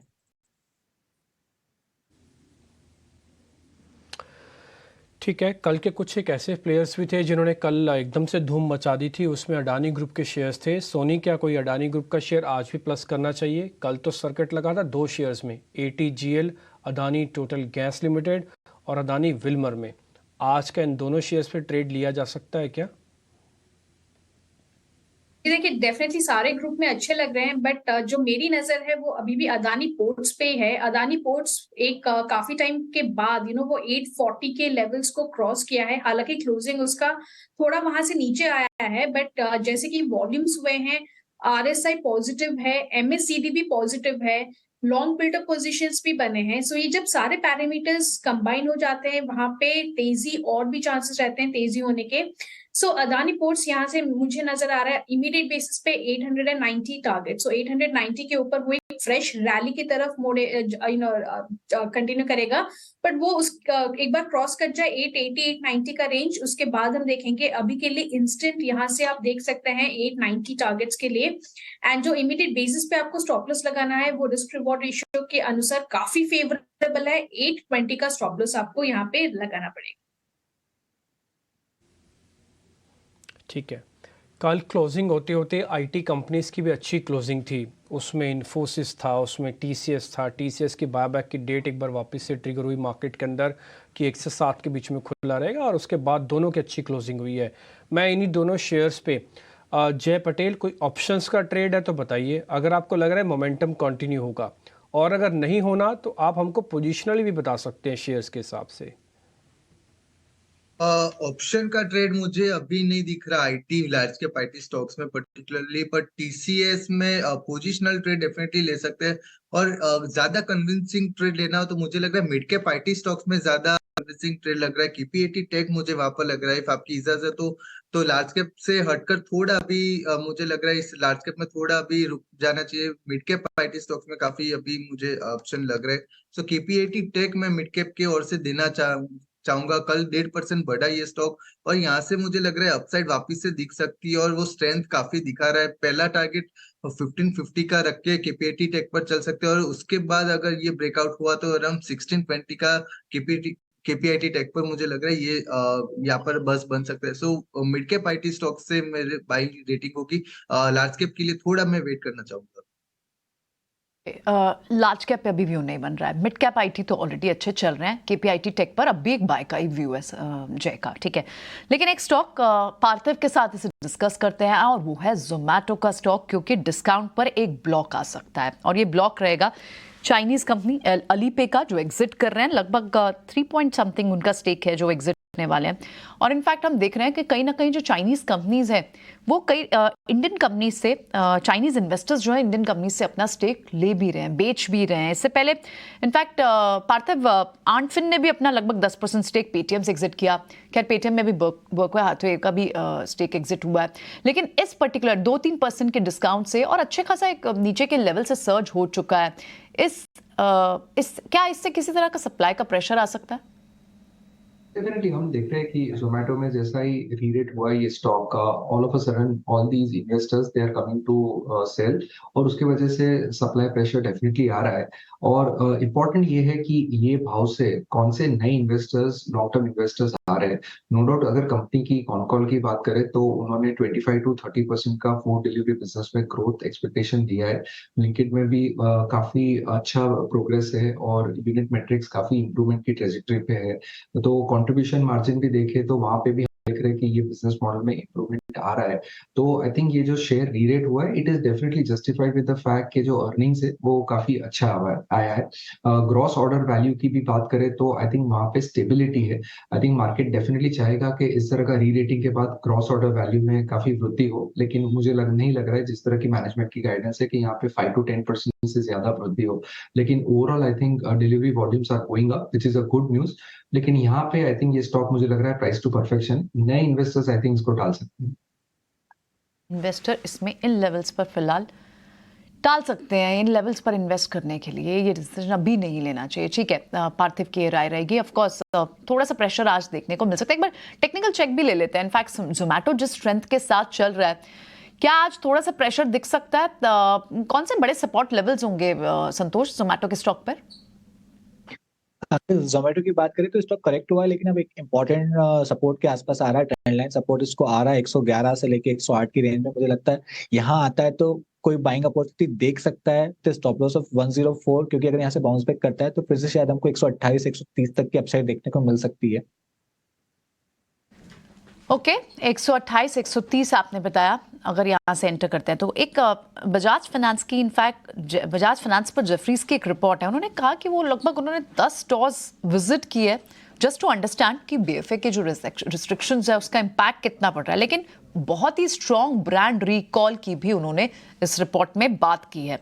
हालांकि थोड़ा सा अपना FY24 के जो एस्टिमेशन है उसे ट्रिम किया है और टारगेट लेकिन यहां से बढ़ाकर 9470 का दिया है। एक बार बजाज फाइनेंस पर क्या इस रिपोर्ट का एक इम्पैक्ट, पॉजिटिव इम्पैक्ट आ सकता है? और वैसे भी बैंक्स और फाइनेंस फिर से वापस आते हुए दिखाई दे। सोनी, आप क्या बजाज फाइनेंस को आज ट्रेड करने की सलाह देंगी? जी डेफिनेटली प्रियंका जी, यहाँ से करंट लेवल से हम देखेंगे तो यहाँ पे थोड़ा सा बाउंस बैक करने की कोशिश कर रहा है। 70-30 का एक कल जो लो मारा है, उसी सपोर्ट को अगर आज भी बनाए रखता है तो फिर यहाँ से आप देख सकते हैं 7200 की तरफ जाते हुए। 7200 के आसपास इसका थोड़ा सा कंजेशन है, उसको क्रॉस करना काफी इंपॉर्टेंट रहेगा इस लेवल को क्रॉस करने के लिए। सो 7200 के ऊपर ही हम देखेंगे तो वो दोबारा एक कंफर्मेशन देगा कि और बॉटम आउट हो चुका है। 7400 7500 के लेवल्स की तरफ वो दोबारा पॉइज्ड हो जाएगा जाने के लिए। बट 7200 कंजेशन के आसपास एक बार अगर कोई लेते हैं इंट्राडे ट्रेडिंग के लिए तो एक बार बुक कर दीजिए, थोड़ा वेट एंड वॉच कीजिए अगर वो लेवल को क्रॉस होके क्लोज कर पाता है आज के लिए। पार्थिव, सारी जो सरकारी कंपनीज है ना उसमें धीरे धीरे करके रेटिंग री-रेट हो रही है। एक्चुअली में बच गया था ये 3 ऑयल मार्केटिंग कंपनीज, वो भी धीरे धीरे करके अब री-रेट हो रही हैं। अब आप देखो आईओसी जैसे शेयर्स भी जो 5-5 साल में 26% एक महीने में नहीं चले, इस बार चल गए। एक और कंपनी की तरफ मैं आपका ध्यान आकर्षित करूंगा। आप थोड़ा फंडामेंटल बताइए। टेक्निकली तो हमें समझ में आ रहा है कि चल सकता है वो शेयर। उस शेयर का नाम है IFCI। एक ज़माने में इस शेयर के बारे में बहुत चर्चा होती थी। इसकी कैटेगरी के और शेयर्स भी चले, सुजलॉन चला, SCC चला, बट IFCI उस लिहाज से ज़्यादा नहीं चला। क्या ये शेयर चल सकता है? आपको इसमें कुछ टर्न अराउंड, कुछ स्टोरी बनती हुई दिख रही है क्या? डेफिनेटली अगर ये कंपनी का आप पिछले 3-4 साल का बैलेंस शीट एनालिसिस करें तो एक डेफिनेटली टर्न अराउंड है। हम देख रहे हैं कि गवर्नमेंट ने काफी प्रेफरेंशियल इशू के द्वारा कैपिटल इन्फ्यूज किया है ये कंपनी में। काफी जो लायबिलिटीज थी specially in terms of non performing assets, वो क्वार्टर हम देख रहे हैं कि उसमें काफी गिरावट है। नॉट ओनली दैट कि आई थिंक नई जो डिसबर्समेंट्स है specially into the renewable side, तो वहां पे भी हम देख रहे हैं कि काफी इंप्रूवमेंट है। तो that is one of the key reasons कि ये शेयर एक शानदार परफॉर्मर रहा है, बिकॉज अभी मार्केट्स को डेफिनेटली ट्रस्ट आ रहा है कि काफी जो गवर्नमेंट की कंपनीज है स्पेशली गवर्नमेंट रन NBFC, जैसे कि हमने PFC REC में देखा कि government is willing to ensure कि इनकी जो बुक साइज है वो साइज भी बढ़े और ये जो बुक का मिक्स है इन terms of come risky loans, जैसे कि डिस्कॉम्स को जो रिस्की लोन्स देते हैं वो कम करके उन्होंने रिन्यूएबल और जो काफी सिक्योर लेंडिंग है उस पर फोकस किया है। तो उसी लिहाज से IFCI में एक टर्न अराउंड स्टोरी बन रही है। Long way to go no doubt as compare to काफी उसके पीयर्स है, लेकिन मुझे लग रहा है कि यहाँ पे एक इंटरेस्टिंग स्टोरी बन सकती है। इंटरेस्टिंग स्टोरी IFCI के अंदर बन सकती है। टेक्निकली इसमें 1-2 बेस बन चुके हैं, डबल बॉटम जिसको कहते हैं, और ये 200 दिनों की एवरेज के ऊपर आके भी ट्रेड कर रहा है। अगर आप मंथली चार्ट भी देखेंगे इसके तो ये काफ़ी इंटरेस्टिंग शेयर आपको लग जाएगा। खैर, कुछ एक और शेयर्स पे आते हैं। एक टेक्निकली ब्रेकआउट और हुआ है ग्रेविटा नाम की कंपनी, कैश की कंपनी है ग्रेविटा। जरा संतोष सर आप चेक करेंगे, कोई ट्रेड बनता है तो बताइए। कल वॉल्यूम ठीक था और क्लोजिंग ठीक थी। यस, ग्रेविटा की बात करें तो एक स्टार परफॉर्मर रहा है स्टॉक, क्योंकि 250 से हमने एक वर्टिकल रैली देखी है 1200 रुपए तक की, 1150 रुपए तक की। अभी भी मोमेंटम बना हुआ, हालांकि एक थोड़ा सा रेजिस्टेंस है 1160 1170 के आसपास, वहां थोड़ा सा अटक रहा है। 1170 का लेवल क्रॉस करता है तो फिर हमको 1250 तक की रैली देखने को मिल सकती है। नीचे हालांकि 1100 एक इमीडिएट और स्ट्रॉन्ग सपोर्ट है, तो अगर किसी के पास है तो 1100 के स्टॉप लॉस से होल्ड करिए। कोई फ्रेश एंट्री भी लेना चाहता है तो उसके लिए भी 1100 का स्टॉप लॉस रहेगा। 1170 के ऊपर निकलता है तो और तेजी देखने को मिल सकती है। ठीक है, थोड़ा चला हुआ शेयर है। अगर आपको ऐसा लग रहा है कि मैं 40-50 रुपये इस चले हुए शेयर्स के अंदर नहीं लेना चाहूँगा तो आप इसको ड्रॉप भी कर सकते हैं। सबसे बढ़िया तरीका होता है किसी भी शेयर से लॉस बचाने का, लीव द स्टॉक, उस स्टॉक को ही छोड़ दो आप। ठीक, एक और सेगमेंट है हमारा नवरत्न शेयर, जो कि शरद 9 बजे लेके आते हैं, 9 बज चुकी है, उनका करते हैं स्वागत। वो आपको पूरा लेखा जोखा बता देंगे अब तक जितनी डिस्कशन हुई है और जो आप बेहतरीन शेयर जो आज आप मार्केट के अंदर रिएक्शन जिनका देखेंगे। शरद बताएं आज के नवरत्न शेयर्स। बिल्कुल, सबसे पहला स्टॉक रहेगा एस्टर डीएम हेल्थ केयर, और यहाँ पे एक इम्पॉर्टेंट डेवलपमेंट आई है जहाँ पे कंपनी ने अपनी जो गल्फ की बिजनेस है, मेजॉरिटी ऑफ द बिजनेस जो कहेंगे, उसको ट्रांसफ़र कर दिए प्रमोटर रिलेटेड एंटिटी में। लगभग $1 बिलियन का ये जो है टोटल कंसिडरेशन है। और इम्पॉर्टेंटली अगर देखा जाए तो ये जो एंटिटी रहेगी, यहाँ पे एक पी फर्म भी इन्वेस्ट करने वाले हैं। लेकिन इंपॉर्टेंट बात आता है कि शेयर होल्डर्स को जो इंडियन बिजनेस ही मिलने वाला है अब आगे जाते हुए, उनको आगे जाते हुए क्या पॉलिसी रहती है, इस पे जो है बाजार की नज़र लगेगी। दूसरा स्टॉक जो फोकस में रहेगा वो है PCBL, और यहाँ पे बहुत बड़ा एक्विजिशन उन्होंने किया एक्वा फार्म केमिकल्स का। 3800 करोड़ का ये एक्विजिशन है। अगर डील देखें तो almost 9.1 times FY23 EV EBITDA multiple पे आ रही है। यहाँ जो है देखा गया कि वैल्यू एक्रेटिव होने वाली है, और आगे जाते हुए जो हाई मार्जिन बिजनेस है ये, उसकी वो एक्विजिशन करने वाली है। तीसरा स्टॉक रहेगा सीमेंट्स। यहाँ पे उनके नंबर्स अगर सितंबर क्वार्टर की बात करें तो रेवेन्यू, पैट, एबिटा तीनों लेवल्स पे जो है एनालिस्ट एस्टिमेट को बीट किया गया है, और एक नया इन्वेस्टमेंट भी अनाउंस किया गया है 416 करोड़ रुपए का। अब ये इन्वेस्टमेंट जो है पावर ट्रांसफॉर्मर्स के लिए है। चौथा स्टॉक फोकस में रहेगा ऑर्किड फार्मा। यहाँ पे UTI म्यूचुअल फंड ने 4.5 लाख शेयर्स की एक्विजिशन की है। BHEL में भी 2 इंपॉर्टेंट न्यूज़ फ्लोज आए हैं। यहाँ पे मिनिस्ट्री ऑफ डिफेंस 3000 करोड़ का कॉन्ट्रैक्ट किया है कंपनी के साथ, जहाँ पे इंडियन नेवी के जो रैपिड गन माउंट्स हैं उनको वो मैन्युफैक्चर करने वाले हैं। और इम्पॉर्टेंट अनाउंसमेंट ये भी आया है कि उन्होंने MOU साइन किया है फ्रेंच कंपनी EDF के साथ। ये कंपनी जो है दुनिया का सबसे बड़ा न्यूक्लियर ऑपरेटर है, तो इसको भी जो है ज़रूर याद रखिएगा स्टॉक को। जो 6th स्टॉक है वो है जोमेटो। आज ब्लॉक डील एक्सपेक्टेड है, जहाँ पे अलीबाबा ग्रुप लगभग 3.5% स्टेक की बिकवाली कर सकते हैं, जिसका मार्केट वैल्यू 3300 करोड़ का है। प्राइसिंग रखा है 111 रुपीज़ पर शेयर, यानी कि लगभग 2% डिस्काउंट पे। मान इंफ्रा भी आज फोकस में रहेगा, और यहाँ पे बोर्ड जो है कंसिडर करेगी फंड रेज, तो इस स्टॉक को भी ज़रूर ट्रैक करिएगा। 8वां स्टॉक वो है बिग बोल्ड ब्रोकरेज, हमारा फोकस में रहने वाला है कैंस टेक्नोलॉजी। यहाँ पे HDFC सिक्योरिटी ने इनिशिएट किया है कवरेज बाई रेटिंग के साथ, और लक्ष्य रखा है 2850 रुपीज़ पर शेयर। अब वो एक्सपेक्ट करें कि अगले 3 साल में रेवेन्यू 42% की जो रेवेन्यू CAGR है उस पर ग्रोथ देखने मिलेगा। और एक इम्पॉर्टेंट ग्रोथ ड्राइवर ये भी है कि कंपनी ने सेमीकंडक्टर बिजनेस में भी फोरे किया है, OSAT बिजनेस में, तो उस पर भी बाजार की नज़र रहेगी। आखिरी स्टॉक जो फोकस में रहेगा, खबर वाले दम पे जो फोकस है वो है वेस्ट लाइफ डेवलपमेंट। यहाँ पे हमारे चैनल चेक्स हुई है, जहाँ से पता चला है कि जो उनके लॉयल्टी प्रोग्राम इंट्रोड्यूस उन्होंने किया था हाल ही में, वहाँ पे इंक्वायरीज़ की बढ़ोतरी देखने मिल रही है। ऑलरेडी जो है स्मॉल लॉन्च पाइपलाइन पे चल रही है, 2024 में वाइडर रोल आउट भी देखने वाला है। बट मैनेजमेंट कमेंट्री जो रिसेंट कॉन कॉल में आई थी, उन्होंने लेकिन ये कहा है कि अभी भी डिमांड एनवायरनमेंट जो है चैलेंजिंग है, और पूरी तरह से स्ट्रक्चरल पिकअप कंजम्पशन सेंटिमेंट में जो है नहीं देखने मिली है। ठीक है, नजर रहेगी इस पर। इनफैक्ट शरद बहुत बहुत शुक्रिया। वेस्ट लाइफ पर नजर रहेगी, इनफैक्ट जुबिलेंट फूड पर तो QSR स्पेस पर तो जो पिछले कुछ समय से दबाव दिख रहा है, देखना होगा कि ये दोनों पॉजिटिव न्यूज़ का कोई इम्पैक्ट आज होता है, और तमाम सारे स्टॉक जो हमें शरद ने बताए उसमें भी पॉसिबल ट्रेड्स हम ऑलरेडी डिस्कस कर रहे हैं। कुछ और सारे पैनलिस्ट अभी भी बैठे हुए हैं, हमारे साथ बने हुए हैं, पार्थिव, सोनी, संतोष और जय। सोनी, एक स्टॉक के ऊपर डिस्कस करना चाहूँगा, HAL। वहाँ पे खबर ये है कि फिलीपींस ने इंक्वायरियाँ करना शुरू किया है। उनके जो लाइट वेट हेलीकॉप्टर्स हैं उनको एक्सपोर्ट ऑर्डर्स मिल सकते हैं। हमने हाल ही में देखा था कि प्राइम मिनिस्टर साहब भी HAL के सेंटर पे गए थे, और उन्होंने अपने जो जेट्स हैं, फाइटर जेट्स की एक राइड ली थी, और काफ़ी सॉलिड मार्केटिंग हो गई और फोकस आया वापस HAL की कैपेबिलिटी पे। तो मुझे बहुत ज़्यादा आश्चर्य नहीं है कि कहीं ना कहीं और दूसरी कंट्रीज भी इंक्वायरीज कर रही हैं। हालांकि भाव की बात करते हैं, 2300 रुपये का भाव है और लंबा चार्ट देखें तो ठीक ठाक चला भी हुआ है। क्या इस भाव से ये पैसा बनेगा, लेना चाहिए?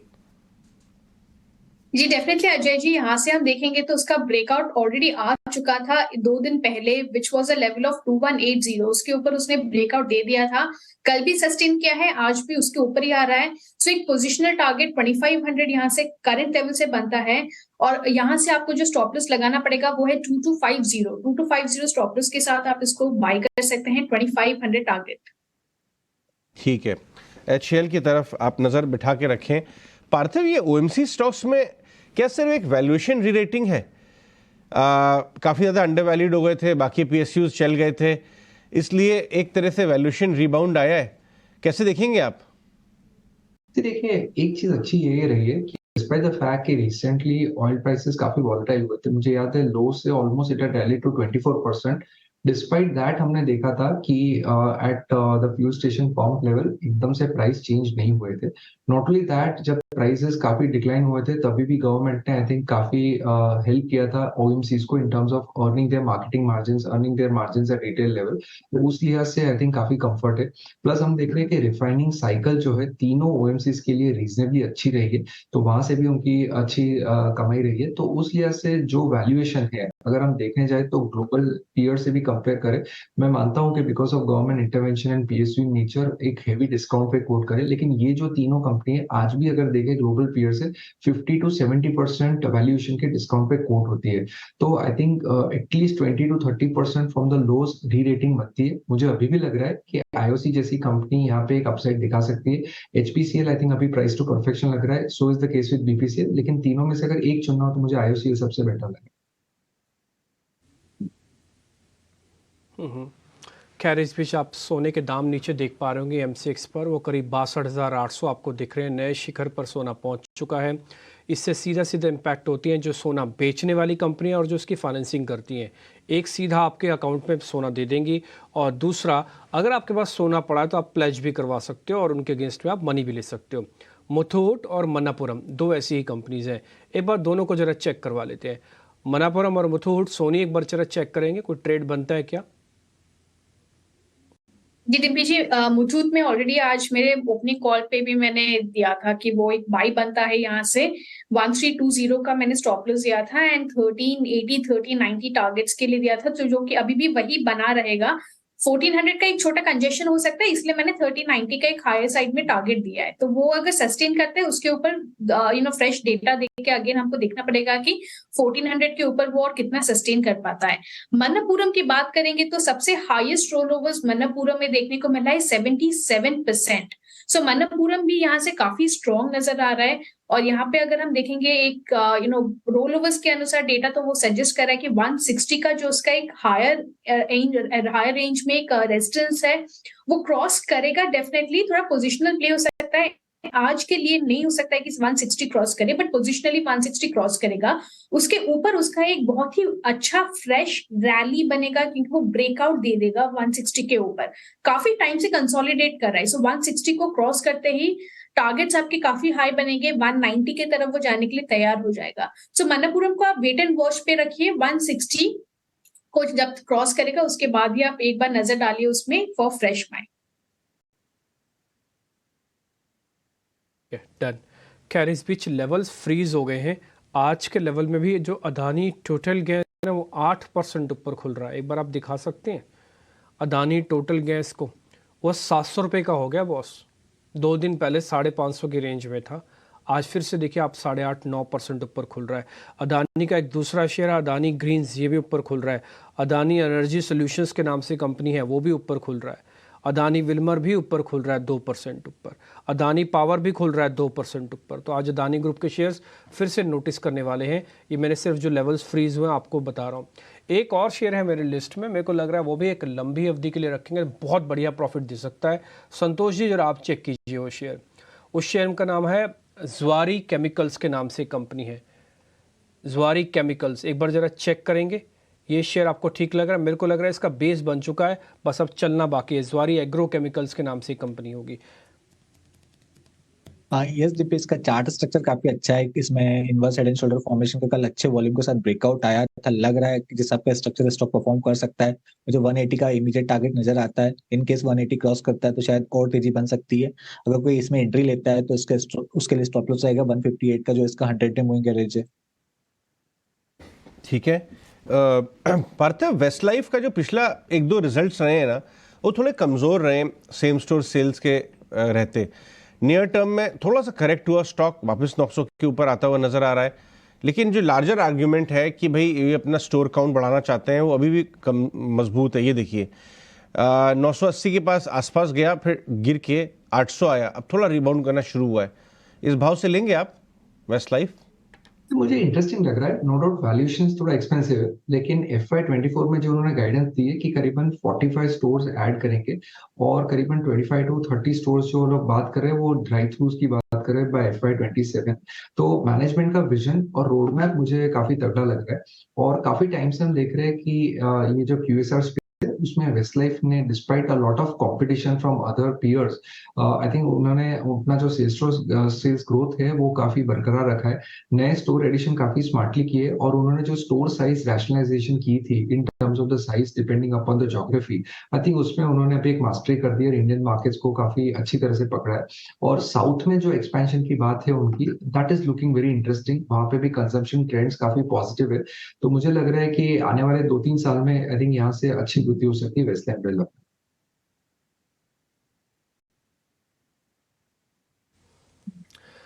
ठीक है, 1 मिनट के बाद बाजार ओपन हो जाएगा और खैर आज के लेवल्स आपको बहुत ही इंटरेस्टिंग दिख रहे होंगे। ऑलमोस्ट हम 20,000 के करीब खुल रहे हैं निफ्टी, और साथ ही साथ बैंक निफ्टी के अंदर भी आज अच्छा मोमेंटम। आज बैंक निफ्टी को भी ध्यान रखिएगा और थोड़ा कैचअप भी करेगा, यानी कि उसके साथ साथ चलेगा भी।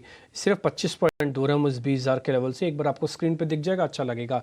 ये बैंक निफ्टी 200 पॉइंट ऊपर 44,000 के ऊपर खुल रहा है।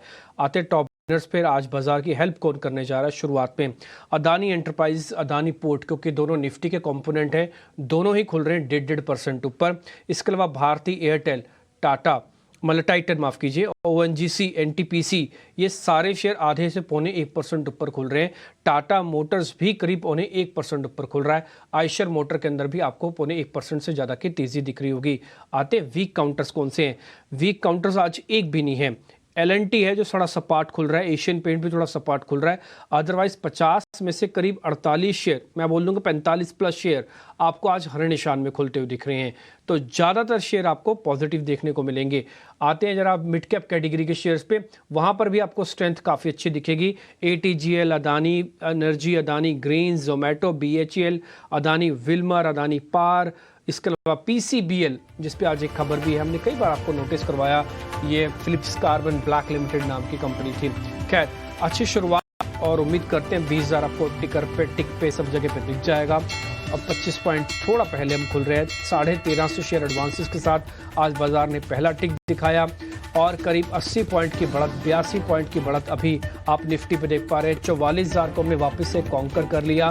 बैंक निफ्टी ने ट्रिगर दबाया शॉर्ट कवरिंग का, और कल है डेरिवेटिव एक्सपायरी, तो उम्मीद करते हैं कि थोड़ा बैंक निफ्टी भी कैचअप करेगा और 44,300 तक तो ले ही आएगा। 73 अंकों की बढ़त के साथ अभी निफ्टी ट्रेड कर रहा है। देखते हैं, थोड़ा समय और दे देते हैं। 1500 एडवांसेस अभी आपको स्क्रीन पे दिख रहे होंगे, और ये एक अच्छा मौका बाजार के पास अपने पूरे तरह से जो शॉर्ट्स हैं उनको ट्रैप करने का। ये तो गैप है ना, ये तो गैप की ट्रैपिंग है। उसके बाद की जो शॉर्टिंग होगी उसको भी ट्रैप करने का मौका मार्केट को मिल सकता है, अगर मार्केट में लीडरशिप भी रहती है तो। आते हैं फटाफट से टॉप गेनर्स पे, आपके स्क्रीन पे वो सारे आते हुए दिखेंगे, आप उसको जरा नोटिस कीजिएगा। उनमें सभी में ज़्यादातर आपको अदानी ग्रुप के शेयर्स तो दिखेंगे ही दिखेंगे। इसके अलावा जो शेयर बढ़कर काज कर रहे हैं उसमें एक टाइटन और ONGC को भी आप जोड़ सकते हैं। भारतीय एयरटेल में से एक है। ऑटोस का रोल ओवर अच्छा है, उसमें आप M&M, आयशर मोटर, इस तरह के कुछ एक शेयर्स को भी आप जोड़ना चाहें तो आप इसके अंदर जोड़ सकते हैं। IT का पार्टिसिपेशन कल दिखने लगा था, तो आज IT की कंपनी जैसे tech Mahindra, SCL tech, Infosys, TCS, Wipro, ये कुछ एक शेयर्स पे भी आप ध्यान रखना चाहें तो वो भी रख सकते हैं। हमें लग रहा है कि ये थोड़ा कैच करेगा और यही मार्केट को ऊपर ले जाने में, यानी कि 20,000 लेके जाने में आपकी हेल्प कर सकता है। कल भी हमने आपको सारे शेयर्स नोटिस करवाए थे। इसके अलावा अगर आप देखेंगे तो आपको दिख जाएगा कुछ हद तक डिफेंसिव शेयर्स आज पीछे हटेंगे, आज उनमें दम नहीं है। कोल इंडिया के अंदर हल्की प्रॉफिट बुकिंग आपको मिलेगी, हालांकि एनर्जी पैक के अंदर काफी अच्छा रोल ओवर है। 3 शेयर आप अपनी जरा 2 शेयर अपनी स्क्रीन पर और दिखा दीजिए। First HDFC limited, HDFC bank, और दूसरा रिलायंस इंडस्ट्रीज। इन दोनों को दिखाइए। रिलायंस इंडस्ट्रीज की कल की क्लोजिंग और आज की ओपनिंग ठीक है। HDFC की कल की क्लोजिंग तो खराब थी, बट आज ओपनिंग ठीक है। तो ये दोनों चीजें आपको बहुत अच्छा एक मोमेंटम दे सकती है, क्योंकि इनकी वेटेज काफी अच्छी है और आप स्क्रीन पर स्टॉक सिलेक्शन अच्छे से कर पाएंगे इनको साइड में रख के, क्योंकि ये सपोर्ट इंडाइसिस को करेंगे। 80 अंकों की बढ़त आप अपनी स्क्रीन पर देख पा रहे हैं। हीट मैप आपकी स्क्रीन पर आ जाएगा, जल्दी से चेक कर लेंगे कि वहां पे कौन कौन से शेयर्स आपको पूरी स्क्रीन पर दिखेंगे। छोटे मझोले शेयर्स की अगर आप कैटेगरी चेक करेंगे ना, तो वो आपको प्रियंका भी थोड़ी देर में बता देंगे कि कहाँ पे ट्रेड हो रहा है। इस बीच थोड़ा ऑयल मार्केटिंग कंपनी से भी थोड़ा सा दूर रहिएगा, क्योंकि काफ़ी चले हुए हैं, थोड़ा प्राइस भी ऊपर आया हुआ है और थोड़ा ओपेक की बैठक वगैरह भी है, इस चीज़ को ध्यान रखें। अदानी एंटरप्राइजेस आपको टॉप गेनर भी लिस्ट में दिख रहा होगा। टेक महिंद्रा IT का, M&M ऑटो का, भारती एयरटेल एक्सपायरी के आसपास चलने वाला शेयर हो गया। अब मेटल्स की आज फिर से अगुवाई हिंडाल्को कर रहा है। सीमेंट में ग्रासिम है, और आप जो नीचे देख पा रहे हैं उसमें 2-4 पक्के शेयर हैं, जैसे इन्फोसिस और HDFC बैंक, जो कि मार्केट के इंडाइसिस को मैनेज करने का काफ़ी अच्छे से काम कर रहे हैं। जरा छोटे मझोले शेयर्स प्रियंका आपको बता रहे हैं, फिर मेहमानों से हम कॉल्स भी लेना शुरू करेंगे। सो अडानी पैक से मिड कैप में आपको अडानी विल्मर 4-4.5% की तेजी के साथ चलते हुए दिखाई दे रहा है। टॉप गेनर फिर से आपको पावर के कुछ काउंटर्स, टोरेंट पावर, BHEL जैसे काउंटर्स हैं। बैंक्स में, मिड कैप बैंक्स में आपको यूनियन बैंक, येस बैंक, इनमें आपको मूव दिखाई दे रही है, और साथ ही कुछ खाने पीने के काउंटर्स, वरुण बेवरेजेस जैसे काउंटर्स वापस आपको दिखाई दे रहे हैं। मिड कैप IT में परसिस्टेंट आपको दिख रहा है, और थोड़े से जो सॉफ्ट हैं उसमें सिंजीन, ओरो फार्मा, ये थोड़े आज सॉफ्ट दिखाई दे रहे हैं, क्योंकि बाजार में दूसरे स्पेसेस चल रहे हैं। एक बार स्मॉल कैप पे भी नजर डाल लेते हैं कि वहां पर कौन से बढ़ने वाले स्टॉक्स हैं इस वक्त। बढ़ने वाले स्टॉक्स में इस वक्त मन्नापुरम फाइनेंस 4-3.5% की तेजी, फिर से मेटल में हिंद कॉपर में 3% की तेजी, MCX another 2.5%, लगभग 3200 के पास आपको वो दिख रहा है। और आपको फिर से NBCC जैसे काउंटर्स, बिरला कॉर्प, ये रडार पे भी था आज हमारे एक्सपर्ट के, एनर्जी स्पेस से सुज़लॉन जैसे काउंटर्स आपको दिखाई दे रहे हैं। और मिड कैप IT में परसिस्टेंट और साइन दोनों ही अच्छी तेजी के साथ इस वक्त काम करते हुए दिखाई दे रहे हैं। चलिए आगे बढ़ते हैं और ओपनिंग ट्रेड्स ले लेते हैं। पार्थिव, आपका कौन सा स्टॉक है जो रेडार पे है आज के लिए? मुझे लग रहा है कि अदानी पोर्ट पे इन्वेस्टर्स को ध्यान रखना चाहिए। आई थिंक एक बड़ी controversy probably has been put to rest, और अभी मार्केट्स डेफिनेटली फंडामेंटल्स देखेगा। कंपनी का वॉल्यूम ग्रोथ जो लोग रिपोर्ट करते हैं that has been fantastic, margins भी काफी अच्छे हैं, और जिस तरह के आगे जाते ग्रोथ के ट्रेंड्स है, नए जो पोर्ट्स उन्होंने एक्वायर किए थे, या तो जो ब्राउनफील्ड कैपेक्स है वो जो रैंप अप हो रहा है, मुझे लग रहा है आने वाले 3 साल में इजीली ये कंपनी 15% पोर्ट वॉल्यूम ग्रोथ दर्शा सकती है। तो डेफिनेटली वैल्यूएशंस अट्रैक्टिव है, तो Adani port will be the stock. Okay, Adani ports आपका टॉपिक है। सोनी पटनायक, मॉर्निंग ट्रेड क्या होगा आपका ओपनिंग ट्रेड? मेरा ओपनिंग ट्रेड रहेगा कामिंस इंडिया में। यहाँ से आप बाय कर सकते हैं 1870, स्टॉप लॉस के साथ बाय कीजिए, टारगेट रहेगा 1920। ओके, संतोष, आप ओपनिंग ट्रेड? यस, मेरा एक लार्ज कैप स्टॉक है M&M। इस स्टॉक की बात करें तो यहाँ पे एक inverse head and shoulder formation बनते नजर आ रहा है। स्टॉक अपने एक अच्छा बेस बनाया 100 और 50 डे मूविंग एवरेज पे, लग रहा है शायद ये आज आउटफॉर्म कर सकता है। 1600 का इमीडिएट टारगेट नजर आ रहा है, 1600 क्रॉस करता है तो शॉर्ट कवरिंग देखने को मिल सकती है। यहाँ पे स्टॉप लॉस रहेगा 1565 रुपए का। आपको याद होगा कि ऑटो स्टॉक्स में कल भी काफ़ी ठीक ठाक बाइंग थी। एक बार इसके ऊपर बात कर लेते हैं। टीवीएस मोटर्स में बड़े बड़े टारगेट आना शुरू हो गए हैं, स्पेशली ओला इलेक्ट्रिक के IPO के समय। ये देखिए 1850, एक महीने का चार्ट लिखिए डाक्टर साहब, वहाँ मालूम चलेगा एक महीने में ये कहाँ से चला है। ये देखिए 1600 वाला 1850, 250 रुपये, 220-30 रुपये चला है। पार्थिव, आपने वैल्यूएशन देखे टीवीएस मोटर्स के?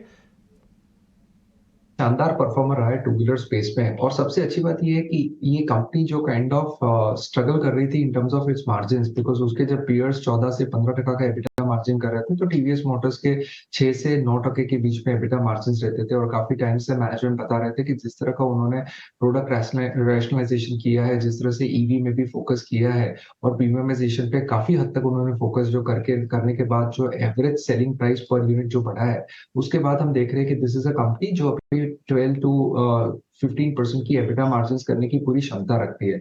और मैनेजमेंट ने काफी कैपेसिटीज बढ़ाई है, काफी ज्योग्राफिकल टाइप्स किए, तो एक्सपोर्ट पे भी फोकस होगा। नो डाउट दूसरे दोनों पीयर से ये काफी एक्सपेंसिव लग रहा है, लेकिन जिस तरह का ये कंपनी का बेस और जिस तरह से मार्केट शेयर डोमेस्टिक मार्केट और इंटरनेशनली ये लोग गार्नर कर रहे हैं, मुझे लग रहा है लॉन्ग वे टू गो। और ईवी में भी उन्होंने डेफिनेटली ज्यादा वृद्धि की है as compare to Hero MotoCorp और लाइक्स ऑफ बजाज ऑटो। तो मुझे लग रहा है यहाँ से भी इन्वेस्टर्स यहाँ पे होल्ड कर सकते हैं। ठीक है, एक बार आप 19,900 वाली कॉल चेक करवा सकते हैं। 30 तारीख की हमने कल 65 रुपये पे आपको दिलवाई थी, कल उसका रेट 85 रुपये हो गया था। एक बार आपकी स्क्रीन पर ही दिखा देते हैं। अगर 125 हो गया होगा तो अपना सौदा आप काट लीजिएगा। ये राजेश पालविया की तरफ से दी गई 133 रुपये आ रहा है बॉस, 68 रुपये आज बढ़िया टारगेट हिट है। सौदा काटिए, राजेश जी का थैंक यू वेरी मच कीजिए और अपने घर में अपनी एक्सपायरी का पैसा लेके चले जाइए। और एक कब हुआ है, कल और आज में, अभी तो बॉस 24 घंटे भी नहीं हुए। 65 रुपये वाली चीज़ सीधा 133 हो गई है। जैसे पैसे आए हैं ना, ऐसे पैसे जाते भी हैं, इसलिए ऑप्शंस में थोड़ा ध्यान रख के काम कीजिए। पक्का ट्रेड आपको 18 ऑफ स्वदेश पे मिलेगा। ऑप्शंस का ट्रेड मतलब 18 ऑफ स्वदेश, ये सिंपल सरल सी बात आप समझ लीजिए। और यहाँ पे हम कोशिश करते हैं अच्छे से फाइन ट्यून करके आपके सामने ऑप्शंस का सौदा रखें। ये 10 लोग 9 लोग वो हैं जो 18 ऑफ स्वदेश को नहीं देख रहे अभी, वो 2 लोग देखने लग जाएंगे ना, 10 में से 1 का नंबर आ जाएगा कि एक ही लोग है जिसको सिर्फ लॉस हो रहा है। तो ये हमारा कहना है, आप अच्छे से ऑप्शंस पकड़िए। बढ़िया ट्रेड आपको मार्केट के अंदर हम यहाँ पे कोशिश कर रहे हैं एक्सपर्ट्स की से दिलवाने के। बाजार कोशिश कर रहा है, 97 पॉइंट ऊपर है। ये आपको स्क्रीन पर आज 20,000 दिखाना चाहता है। गैप से इसने पहले वाले लोगों को कैप्चर किया, अब नए वाले लोगों को कैप्चर करने की तैयारी कर रहा है। और कोई बड़ी बात नहीं, आज में आपको स्क्रीन पे 20,000 के लेवल भी दिखा दे। इसके अलावा मन्नापुरम मुथूट दोनों चल रहे हैं। एक शेयर मेरे लिस्ट में और है, मेरे को एक्चुअली वहाँ पे भी पता करना है कि कुछ पोजिशनली हम लॉन्ग कर सकते हैं क्या। ये टीसीएस इन्फोसिस में वापस से पता करना चाहता हूँ संतोष सर, मैं थोड़ा पोजिशनली लेके रखना चाहता हूँ। मैं गलत फैसला ले रहा हूँ या सही? ये दोनों का स्ट्रक्चर अच्छा है, पोजिशनल भी लेके चल सकते हो। टीसीएस की बात करें, पहले इन्फोसिस की बात करें तो 1440 एक अच्छा सपोर्ट का काम करेगा। 1440 1420 का जो एरिया है, लग रहा है ऊपर में 1540 तक की अपसाइड, मतलब 100 रुपए तक की अपसाइड आ सकती है पोजिशनल बेसिस पे। टीसीएस की बात करें तो टीसीएस की स्ट्रक्चर अच्छा हो रहा है, यहाँ से सपोर्ट ले सकता है नीचे 3400 का। ऊपर में जो टारगेट आ रहे हैं इसके 3670 3700 तक के आ रहे हैं, तो दोनों पे ही व्यू बुलिश है। यहाँ से पोजीशन आप तेजी ले सकते हो, लेकिन मुझे लगता है थोड़ा सा आउट परफॉर्म अब मुझे लगता है बैंकिंग एंड फाइनेंशियल सेक्टर से देखने को मिल सकता है। एक और स्टॉक आपको दिखा दूं मैं, पावर स्टॉक्स में बहुत जबरदस्त बाइंग चल रही है।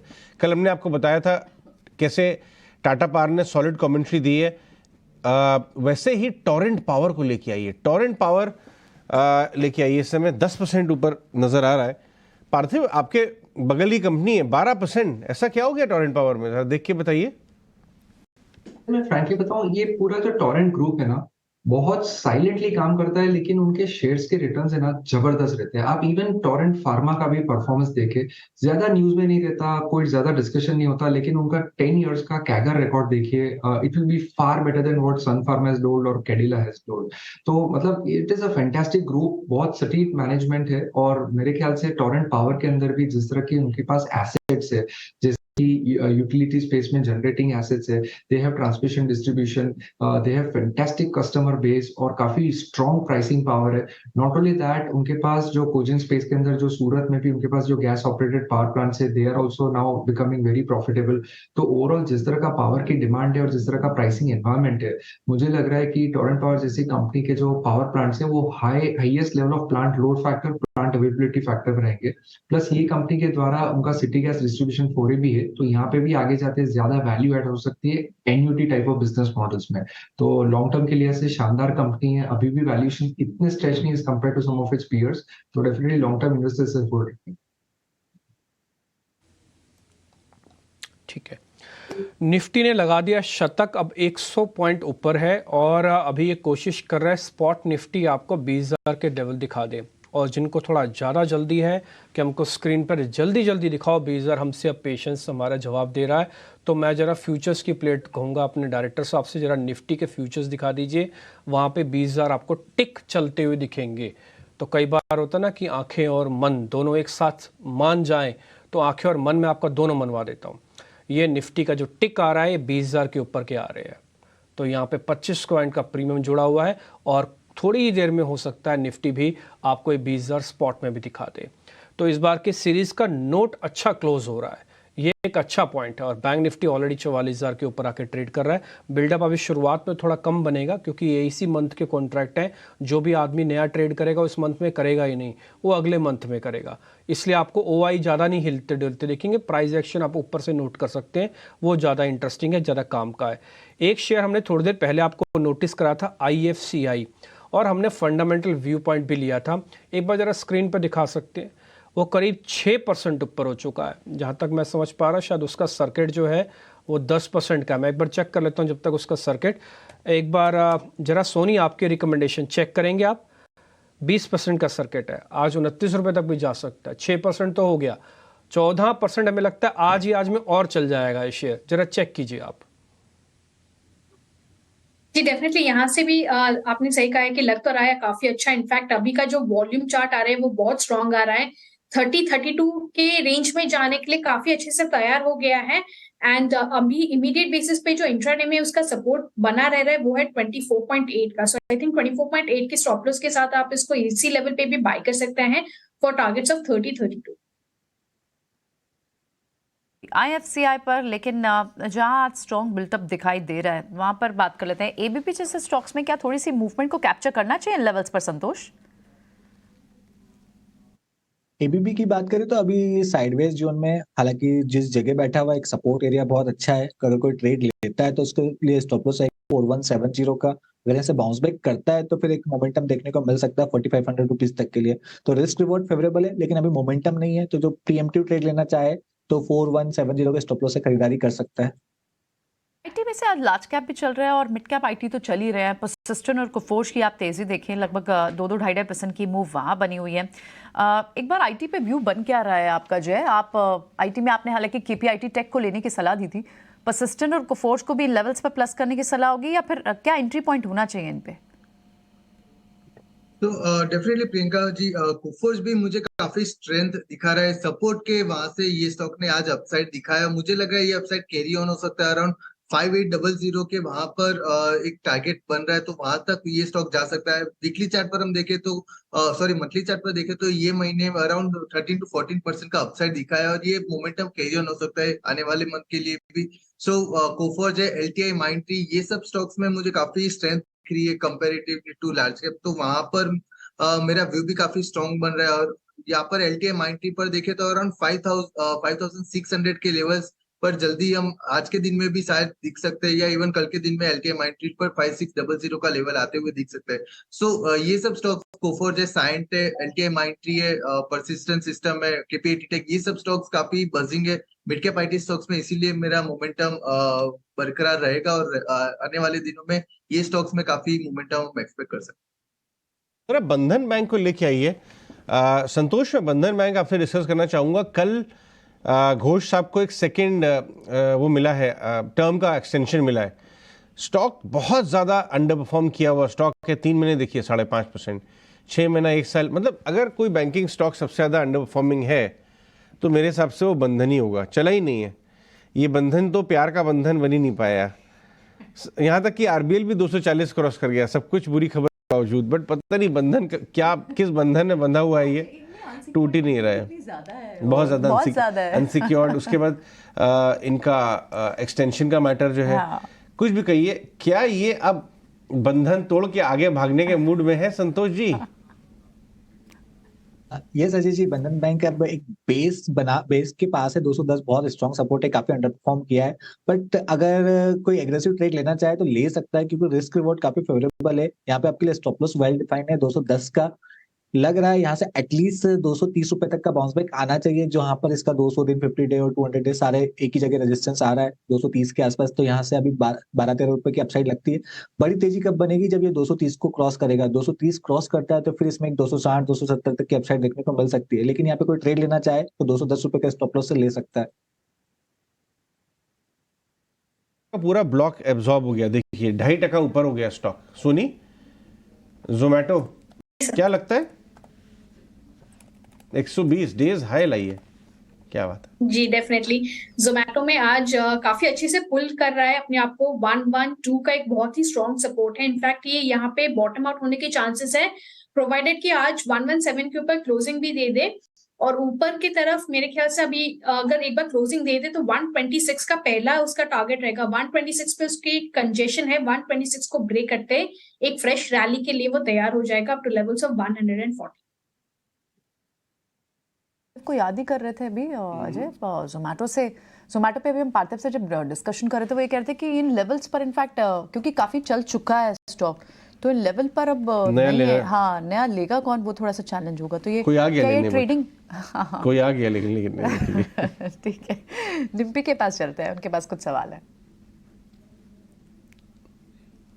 ये सवाल नहीं, मेरे को सिर्फ बताना है प्रियंका। वो ATGL है, अडानी टोटल गैस लिमिटेड के नाम से कंपनी। हमने कल भी जोर शोर से नोटिस कराया था। अब तो मैं इतनी बार बोल चुका हूँ कि कई लोग मेरे नाम का ब्रांड एम्बेसडर भी लगा सकते हैं कि आप तो अडानी टोटल गैस के बारे में बार बार बता रहे हो। बॉस, मैं कोई ब्रांड एम्बेसडर नहीं हूँ। मेरे को जो सिर्फ दिखा डाटा के अंदर, मैंने सिर्फ वही आपके सामने रखा। ये कैंडल्स वाला चार्ट हटा दो आप 2 दिन का, इसमें आपको वो चीज़ नहीं दिखेगी। आप सिर्फ 2 दिन का वैसा ही चार्ट दिखाओ, लाइन ग्राफ। दिस 40% इस वीक के अंदर और 2 दिन के अंदर 36% ये शेयर चला। देखिए, पता है क्या होता है, मार्केट के अंदर ना आपका स्टॉक सिलेक्शन बहुत ज़रूरी है। ये जो 4 मेहमान हमारे साथ बैठे हैं ना, स्टॉक्स बताने के लिए नहीं बैठे, ये स्टॉक्स का सिलेक्शन करवाने के लिए बैठे हैं। जो 4000 स्टॉक हैं, सब में लाओ पैसा, 10-10 हज़ार पे डाल दो, काम हो जाएगा। कोई ना कोई तो चलेगा ना बॉस। ऐसे मार्केट नहीं चलेगा। मार्केट के अंदर आपको सिलेक्शन करना पड़ेगा, पक्के शेयर पकड़ने पड़ेंगे, पैसा बनाना पड़ेगा और निकलना भी पड़ेगा। नहीं तो ये M2M वाला गेन सिर्फ बन के रह जाएगा। और एक पहली बार गलती कई अलग अलग स्टॉक्स में हो चुकी है, बाद में बहुत खामियाजा भी भुगतना पड़ा उसका। तो अडानी टोटल गैस में जिनके पास भी 36% FD का 4 गुना 5 गुना आपको 2 दिन में मिला है, कृपा करके बाहर निकलना चाहे तो निकल सकते, नहीं तो अपने वित्तीय सलाहकारों से पूछ लीजिएगा, जैसे आपको ठीक लगता हो। आगे बढ़ते हैं, 1-2 शेयर और चेक करा लेते हैं, क्योंकि अब डाटा काफ़ी हद तक पक्का भी हो चुका है, क्योंकि अब थोड़ा खुले हुए समय हो चुका है बाजार को। तो 1-2 शेयर लिस्ट में आ रहे हैं जहां पर कुछ पोजीशनिंग ठीक बन रही है। क्या ये शुगर वाले स्टॉक्स में अभी भी पोजीशंस रखें क्या पार्थिव? आपको लगता है कि शुगर के स्टॉक्स चलेंगे अभी? और अभी तो इनके दिन और ठीक आ रहे हैं। अब एक्चुअली ये शुगर नहीं है, ये तो एथेनॉल है। एक बार सोनी आप चेक करेंगे? बलरामपुर चीनी को चेक करना, ये फ्यूचर्स का शेयर है, इसमें रोल ओवर नंबर भी चेक कर पाएंगे हम। जी डेफिनेटली। इनफैक्ट शुगर में हम देखेंगे बलरामपुर चीनी का जो ब्रेकआउट आया था 450 के ऊपर, अभी भी सस्टेन कर रहा है। सो एज लॉन्ग एज 450 की लेवल होल्ड कर रहा है बलरामपुर चीनी में, और भी तेजी बाकी है।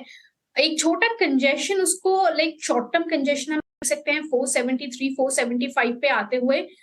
एक मोस्ट लाइकली वो इंट्राडे या फिर +1 एक दिन के लिए हम वहां पे कंजेशन देख सकते हैं, बट मोस्ट लाइकली पोजिशनल में वो उसको ब्रेक भी करेगा एंड दोबारा वहां से वो रैली अपना कंटिन्यू करेगा up two levels of 500+। So continue कीजिए ऑलरेडी, जिन्होंने इनमें पोजीशन बनाए रखी है। 450 का एक ट्रेल कर लीजिए, स्टॉप लॉस होल्ड कीजिए 500 टारगेट्स के लिए। ठीक है, जय पटेल के पास चलते हैं, उनसे हम क्या पूछेंगे। उन्होंने भी मार्केट देख ही रहे हैं, उन्होंने भी कुछ शेयर अपने आप से नोटिस कर ही लिए होंगे। जय, आपने बाजार खुलने के बाद कोई अच्छा ब्रेकआउट या कुछ ऐसा शेयर देखा जिसमें पैसा लगाएं, जल्दी मिले और फ्री हो जाए? तो पहला कोचिन शिपयार्ड काफी मुझे अच्छा लग रहा था डिफेंस सेक्टर से। अराउंड 1150 के वहां पर आज के दिन में चल रहा है। प्रीवियस डे का हाई है। इवन डेली चार्ट पर देखे तो एक ब्रेकआउट भी है, हाई लो का पैटर्न बन रहा है। तो यहाँ पर डेफिनेटली स्ट्रॉन्ग कन्विक्शन आ रहा है। 1220 के वहां पर टारगेट हम एक्सपेक्ट करके ये स्टॉक पर चल सकते हैं। कोचिन शिपयार्ड डिफेंस कंपनीज में काफी भी मोमेंटम है। और इवन ATGL की बात करने वाला था पर आपने ऑलरेडी कर दी, वहां पर भी स्ट्रेंथ काफी दिख रही है। अभी भी मुझे लग रहा है 30 से 40% का वापस से अपमूव आ सकता है, बट डेफिनेटली कॉशियस होके वहां पर जाना चाहिए। डेली चार्ट पर हम देखें तो वहां पर एक ब्रेकआउट आया था अराउंड 100 दिन के मूविंग एवरेज का, और 200 दिन की मूविंग एवरेज के वहां पर जा सकता है ये स्टॉक जो 980 के वहां पर है। सो काफी बड़ा टारगेट है, बट ये स्टॉक्स कॉशियस होने के बाद कॉशियसनेस ज्यादा चाहिए यहाँ पर बाय करने के अलावा। कंसोलिडेशन काफी स्ट्रॉन्ग था, लंबा था, और मुझे लग रहा है ये स्टॉक में वापस से मूवमेंट आ सकता है। यहाँ से भी 30-40% का आपको मुझे लग रहा है ये स्टॉक में दिख सकता है। ठीक है, ऑल राइट। तो ये तो अदानी ग्रुप स्टॉक्स पे बात हुई। आज आईटी स्टॉक्स में अच्छी खासी तेजी है। इनफैक्ट निफ्टी के पहले 5 टॉप गेनर्स की आप बात करें तो उसमें सारे आईटी के काउंटर्स ही हैं। टेक महिंद्रा 2% की तेजी के साथ, LTR, Mindtree, Wipro, HCL tech, इनमें अच्छी खासी, और टीसीएस भी, इसे भी आप ऐड कर सकते हैं। और साथ ही आज सपोर्ट एचडीएफसी ग्रुप से, एचडीएफसी बैंक से अच्छा खासा आ रहा है। लगभग 1% की तेजी यहाँ पर भी है। ऑटो पैक में भी अच्छी मूव है। सो ओवरऑल लार्ज कैप्स में जिस तरह का आज एक मोमेंटम दिखाई दे रहा है, और यही वजह है कि आप इंडेक्स को ऊपर भी देख रहे हैं। 20,000 के पास सिर्फ अब हम 14 पॉइंट्स दूर रह गए हैं। 19,986 के पास आप इस वक्त बैंक निफ्टी को देख रहे हैं, और बैंक निफ्टी में लगभग 150 पॉइंट्स की 44,000 के पार आपको बैंक निफ्टी दिख रहा है। तो लार्ज कैप्स की मूव स्ट्रॉन्ग है, और आईटी पर ही इस वक्त क्या थोड़ा सा भरोसा ज्यादा करना चाहिए? सोनी, आईटी काउंटर आपको देख रही हैं? जी definitely Priyanka ji, in fact IT better लग रहा है काफी। आपको कहीं भी डिप मिलता है आईटी में, वो तो इमीडिएटली 1-2 दिन के बाद वो डिप में एक पॉजिटिव साइन और पॉजिटिव मोमेंटम भी नजर आता है उसके बाद। सो परसिस्टेंट में अगर हम देखेंगे आज के लिए तो अच्छा लग रहा है परसिस्टेंट। इनफैक्ट 6370 का एक स्टॉप लॉस लगा के यहाँ पे बाई भी कर सकते हैं दोबारा for targets of 6600। So mid cap IT better लग रहा है। परसिस्टेंट एक अच्छा पिक है from mid cap IT for now ना। ये ऐसा अजय क्यों हो रहा है? क्योंकि आप देखें अगर लार्ज कैप्स आईटी अच्छे चल रहे हैं, लेकिन अब भी फिर भी जो कन्विक्शन है वो लार्ज कैप आईटी पे स्ट्रॉन्ग नहीं आती है। देखिए, गार्टनर ने आज एक नोट निकाला है कल शाम को। उसने बताया है कि आईटी स्टॉक्स में डिमांड 11% के आसपास रहने की उम्मीद है। और दूसरा, ये काफी पिटे हुए स्टॉक है। रेट्स वाकई अगर मिड ऑफ नेक्स्ट ईयर से कटने लगेंगे तो आईटी स्टॉक्स को बेनिफिट मिलता है। करेक्ट। क्योंकि ये ग्रोथ स्टॉक्स माने जाते हैं। लेकिन हाई ग्रोथ अभी तक कहाँ पे आ रही है? मिड टियर आईटी में। एक स्टॉक में मिड टियर में डिस्कस करना चाहूंगा जो कम डिस्कस होता है जय पटेल के साथ, एम्फोसिस रिलेटिवली कम चला है परसिस्टेंट और केपीआईटी के, बट इस समय डेज हाई पे आ गया है। 2300 रुपए का भाव है, इस भाव से लेंगे आप?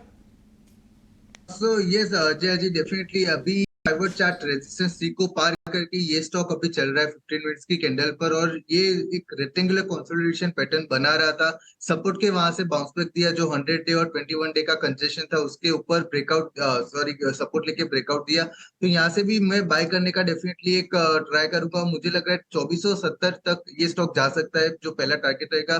थोड़ा छोटा टारगेट है, शॉर्ट टर्म के लिए रहेगा, बट डेफिनेटली वहां पर एक रेजिस्टेंस बन रहा है 2470-80 के वहां पर। सो वहां तक के टारगेट के लिए I would by this stock. आज की जो कैंडल बनी बुलिश एंगल्फी पैटर्न दिख रही है मुझे, काफी आरएसआई भी सपोर्टिव दिख रहा है, पॉजिटिव क्रॉसओवर की तरफ है। तो ये स्टॉक में कन्विक्शन मुझे अभी भी लग रहा है, एम्फेसिस पर बाय करके जा सकते हैं, और 2470-80 के तक टारगेट दिख सकते हैं। एक और आपको स्टॉक फार्मा स्पेस में मैं बता दूं, इसको आपको अपने रेडार पे रखना ही रखना है अगले 2 से 3 महीने के लिए।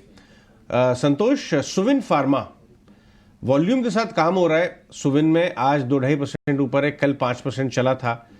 लंबा चार्ट अगर हम देखें, क्या एक पोजिशनल बेट ली जा सकती है इसमें? डेफिनेटली अजय जी, इसमें एक मल्टी मंथ ब्रेकआउट आ रहा है, और वैसे भी फार्मा स्पेस पे काफी बुलिश आने वाले 6 महीनों के लिए। और सुवेन फार्मा की बात करें तो एक बहुत अच्छे मोमेंटम में, और इसने आज अपने एक मल्टी ईयर हाई को क्रॉस किया है। तो लग रहा है मोमेंटम आगे बढ़ सकता है। एटलीस्ट 750 रुपए के टारगेट नजर आते हैं। थोड़ा सा लंबा नजरिया रखे तो हो सकता है इससे भी बड़ी तेजी देखने को मिले। तो इस स्टॉक में बने रहिए, और फ्रेश एंट्री भी लेना चाहे तो ले सकते हैं। नीचे अब जो 600 का लेवल एक बहुत अच्छे सपोर्ट का काम करेगा इस काउंटर के लिए।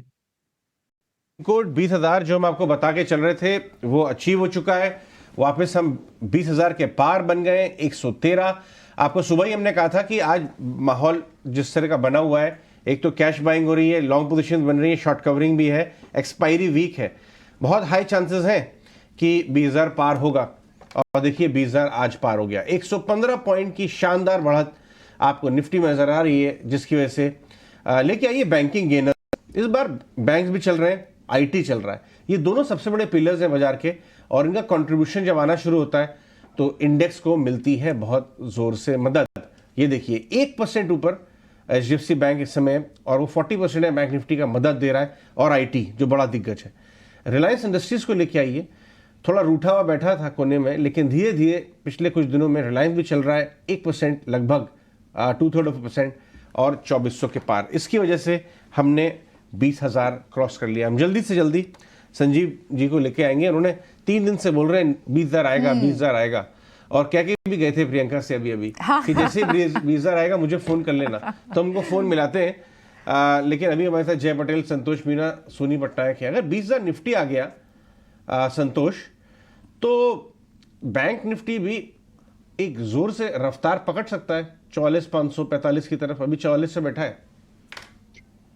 यस अजय जी, मुझे लगता है यहाँ से बैंक निफ्टी को आउट परफॉर्म करना चाहिए 44,400 तक के टारगेट में, तो एटलीस्ट मुझे नजर आते हैं। और जैसे ही इसने 44,400 का लेवल क्रॉस किया, इजीली 1,000-1,500 पॉइंट की रैली इसमें देखने को मिलेगी। अब जो नीचे 43,600 जो 20 डे मूविंग एवरेज बहुत अच्छा सपोर्ट बन चुका है, तो रिस्क रिवॉर्ड फेवरेबल है और एक बड़ी तेजी के लिए ये इंडेक्स तैयार है।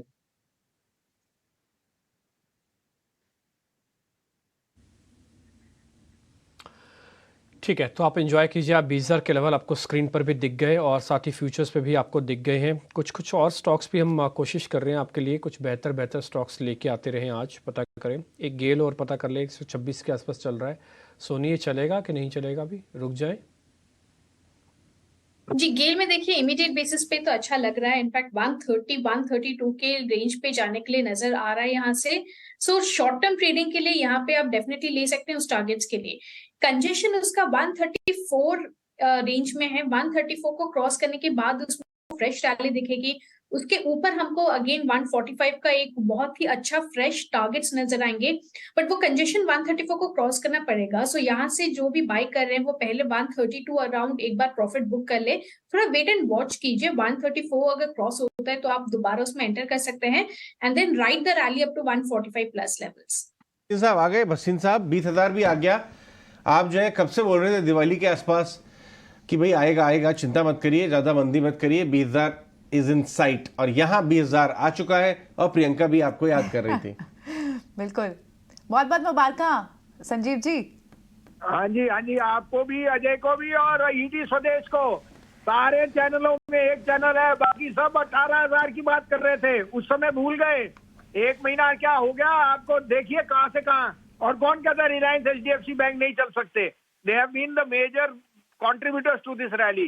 सो we were correct on the market. If you are watching ET Swadesh, आप पैसा कमा रहे हो दोनों हाथों से। So congratulations to you all, to the channel and to the viewers who made money watching us. Absolutely Sanjeev ji, लेकिन एग्जिट पोल से 20,000 के लेवल्स का एक बार मार्केट पार्टिसिपेंट्स मतलब क्या निकालें? क्योंकि थोड़ी सी नर्वसनेस स्ट्रीट पर इस बात की थी कि स्टेट इलेक्शन से पहले हमने कई समय तक, कितने दिन तक रेंज बाउंड भी देखी निफ्टी की मूव, और अब एग्जिट पोल से पहले 20,000 के लेवल्स, यानी हमने सारे जो फियर्स हैं उन्हें श्रग ऑफ कर दिया है, या फिर some positive news we should expect? कैसे इसे रिलेट करना चाहिए? नहीं, देखिए पॉलिटिक्स तो मेरे हाथ में नहीं है, बट प्रियंका जी अगर मैं ये वेट करते रहूं कौन आएगा कौन जाएगा, तो हो सकता है मैं मिस ही कर जाऊं। बस आपको इन्वेस्टेड रहना है। जब 18,800 था तो आपको हम तो चिल्ला के बोल रहे थे ये मौका लेने का है और बने रहिए। Secondly Priyanka, the global environment has changed. Yields are at 4.25 and raring to go lower. Dollar is heading lower. आपके पास जो FI सेलिंग थी वो बाइंग में आ गई है। आप बेचेंगे वो खरीदेंगे, इन द सेंस आप नहीं माने। Retail will try and book profit. Event की डिस्काउंटिंग कुछ नहीं होती, वो 2 या 4 दिन या हफ्ते 10 दिन में डिस्काउंट हो जाता है। और ये तो एग्जिट पोल है, एग्जिट पोल पे कितना दावरो मदार है ये मैं नहीं बता सकता। मैं तो ये जानता हूँ शेयर बाजार ऊपर जाने वाला है, और अगर आप बने रहेंगे तो आप पैसा कमाएंगे। बहुत बढ़िया संजीव जी, बहुत बढ़िया कॉल आपकी। एक तो ये बात बोलते हैं संजीव जी कि जो बैड न्यूज है ना, आपको बैड न्यूज का बायर बनना है इंडिया में। बैड न्यूज तो आएगी, उस पर कोई कंट्रोल नहीं, बट वीकनेस में क्वालिटी स्टॉक को खरीदना आपको बनना है। ठीक है। आप इमीडिएट उसका रिबाउंड टाइम ना कर पाए, लेकिन डोमेस्टिक फ्लोज और हाई ग्रोथ जो है इंडिया में जो हो रही है, वो अक्सर जो है ये रिबाउंड को जो है ना छोटा कर देती है। और इसीलिए देखिए 18,850 जब गया था तब संजीव जी ने अपनी ये 20,000 की कॉल इनिशिएट की थी। करेक्ट। वहां से 1,000 पॉइंट चला, पहले 500 पॉइंट चला, फिर 1,000 चला, अब 20,000 के पार। तो अभी यहाँ पे एक बार दोबारा से रिव्यू कर लेते हैं। नेक्स्ट 1-1.5 महीने की कॉल क्या है? 20,000 तो अब इन द बैग हो गया Sanjeev ji. Next call Ajay ji, next call will be stock specific. Okay, ठीक। You know new highs are very much a call of the day. But जैसे आपने कल भी कहा था, अगर आप बने रहेंगे तो मार्केट में तो उतार चढ़ाव रहेगा, लेकिन आपको अच्छे शेयर अपने ढूंढने हैं, अपना पोर्टफोलियो बनाना है और थोड़ा सा लॉन्ग टर्म सोचना है। 20,000 में अब मैं कहूँ कि फ्री लंचेस हैं, वो नहीं है। 1,000 पॉइंट की रैली 1 महीने में आ गई, वो शायद आपने 6 महीने में नहीं देखी। और इसका मतलब जो बने रहे हैं अजय जी वही कमा रहे हैं, जो ईटी स्वदेश देख रहे हैं, आपको देख रहे हैं, प्रियंका को और मेरे को भी, वो कमा रहे हैं। अब ऑफकोर्स वो प्रियंका को ज्यादा देखते हैं क्योंकि सुंदर है, हमें देखते हैं क्योंकि हमारी आवाज से कुछ पैसा बनता है। बहुत बहुत शुक्रिया सजीव जी, आपका दिन शुभ हो। 20,000 के ऊपर अब हम बिल्ड अपॉन कर रहे हैं, लेकिन ये पॉइंट बहुत ध्यान रखिएगा कि बैड न्यूज का बायर होना है आपको इंडिया में, क्वालिटी स्टॉक्स को छोड़िए मत। इनफैक्ट ये तो आपके लिए एक अच्छी खबर बन के आना चाहिए, अच्छे क्वालिटी स्टॉक्स टेम्परेरी डिसरप्शन की वजह से आए तो छोड़िए मत, एफआईएस की सेलिंग के चक्कर में छोड़िए मत। ये देखिए IPO update, IREDA renewables finance का जो स्टॉक है वो 56% प्रीमियम के साथ 50 पर सेटल होता हुआ नजर आ रहा है। पार्थिव होते तो हम आपके साथ डिस्कस कर लेते, लेकिन अभी हमारे टेकीज हैं, लेकिन हमारे संतोष मीणा तो फंडामेंटल और टेक्निकल दोनों देखते हैं, इसलिए एक बार संतोष के बाद जाया जा सकता है। संतोष, कमाल हो गया, मुझे याद नहीं आ रहा है इतना धमाकेदार प्रीमियम किसी रीसेंट आईपीओ में इतना बड़ा आया था। शायद टाटा टेक में भी आए, बट इरडा ने तो कमाल कर दिया। इस भाव पे भी लेना चाहिए क्या इसको? काउंटर को लेकर काफी, क्योंकि जिस स्पेस में डील करता है रिन्यूएबल एनर्जी, उस स्पेस को लेकर काफी बुलिश है। तो और वैसे भी जिस हिसाब से पीएसयू फाइनेंस कंपनीज में रैली देखने को मिली, एक फ्रेश रेटिंग हुई है और यहाँ पे वैल्यूएशंस का भी कंफर्ट है। तो मुझे लगता है कि थोड़ा सा लंबा न जगह स्टॉक को होल्ड रखे, यहाँ से और अच्छी बन सकती है। तो जिसको मिला है, जिसने लिस्टिंग गेन के लिए लिया, उसको तो कांग्रेचुलेशन, लेकिन जो थोड़ा सा लंबा न जगह रख के उसको होल्ड करना चाहता है, तो आने वाले 6 महीने साल भर में और अच्छी वेल्थ क्रिएट की जा सकती है इस काउंटर में। और राइट, तो ठीक है, बिल्कुल 56% दिखाई दे रहा है आपको लिस्टिंग गेन, जो देखते हैं कितने पे सेटल होता है। ओके, कुछ और स्टॉक्स की बात कर लेते हैं कि इस तेज़ी में जहां अच्छे कंट्रीब्यूटर्स हैं, ऑफ कोर्स आईटी ने तो एक अच्छा रोल प्ले किया है, सारे ऑटो स्टॉक्स में भी अच्छी मूव है। आप इस वक्त टॉप गेनर्स देखें तो हीरो मोटोकॉर्प की लगभग 3700 के पास की चाल, लगभग 1.5% की तेजी के साथ हीरो मोटोकॉर्प इस वक्त आपको ट्रेड करते हुए दिखाई दे रहा है। लेकिन M&M थोड़ा एक रेंज बाउंड जरूर मूव में दिख रहा है, बड़ी तेजी इसमें आ चुकी है। इस बार के जो फ्लेवर्स है वो आपको टू व्हीलर स्पेस से हीरो मोटोकॉर्प, बजाज ऑटो जैसे स्टॉक्स ज्यादा लग रहे हैं। लेकिन इस वक्त पोजिशनिंग F&O स्पेस में भी ऑटो स्पेस की कैसे दिख रही है? सोनी ऑटो में इस वक्त क्या ट्रेड ज्यादा दिख रहे हैं? क्या मारुति एक ज्यादा फेवरेबल ट्रेड बन के उभर सकता है दिसंबर के लिए? जी डेफिनेटली प्रियंका जी, अगर हम देखेंगे करंट ऑटो में रोल ओवर्स स्टार्ट हुए हैं, बहुत ही शानदार रोल ओवर्स नहीं हुए जैसे कि हम बाकी सेक्टर्स में कंपेयर कर सकते हैं, बट स्टार्ट अच्छे से हो रहे हैं। बट यहाँ पे कुछ स्टॉक्स है जो अच्छे रोल ओवर्स दिखा रहे हैं, जैसे कि hero Motors, Bajaj auto, Maruti में भी अच्छे रोल ओवर्स दिख रहे हैं। M&M यहाँ पे थोड़ा सा इतना नहीं स्ट्रॉन्ग नजर आ रहा है, थोड़ा कंजेशन के पास ही ट्रेड कर रहा है। So definitely I think Maruti यहाँ पे आउट परफॉर्म कर सकता है।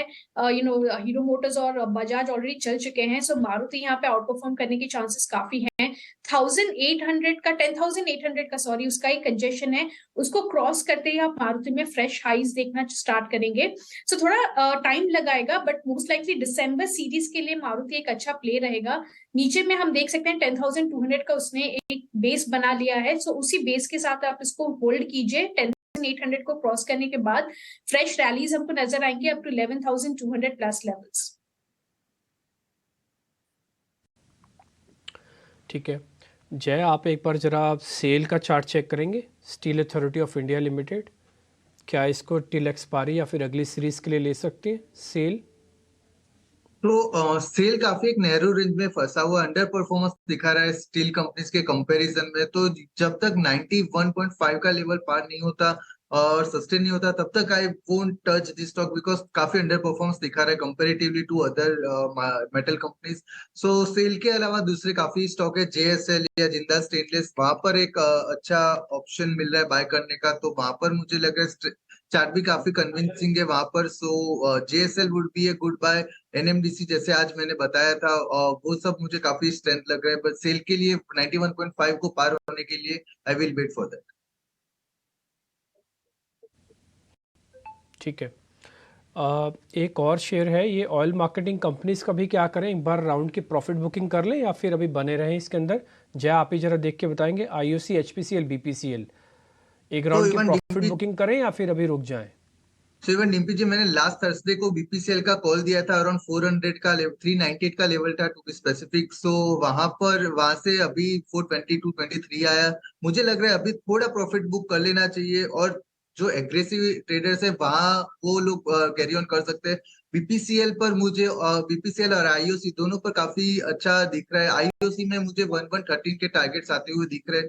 सो आईओसी पर कैरी ऑन कर सकते हैं पोजीशन। और आज के दिन में भी वीकली चार्ट पर इवन देखे तो भी काफी बुलिश कैंडल बन रही है ब्रेकआउट के जोन के वहां से, और डोजी कैंडल बनी थी वीकली चार्ट पर, उसके ऊपर अभी भी बुलिश कैंडल बनी हुई है। तो मुझे लग रहा है वहां पर 1113 1114 तक के टारगेट आईओसी पर दिख सकते हैं, तो वहां पोजीशन कैरी ऑन कर सकते हैं आईओसी के लिए। और बीपीसीएल थोड़ा कॉशियस नेस लग रहा है वहां पर। और हिंद पेट्रो भी काफी स्ट्रेंथ दिखा रहा है, तो हिंद पेट्रो भी काफी कन्विंसिंग ट्रेड लग रहा है यहाँ से। तो I would suggest carry on करे पोजीशन, और ज्यादा कुछ टेंशन की बात नहीं दिख रही दोनों स्टॉक पर। ठीक है, ये बात तो हुई एचपीसीएल पर, लेकिन ऑप्शन ट्रेडर्स के लिए इस वक्त क्या ट्रेड बेहतरीन एक लेकर आए हैं हमारे लिए अक्षय भागवत, हमारे खास सेगमेंट ऑप्शन का चैंपियन। आइए उनसे बात करते हैं।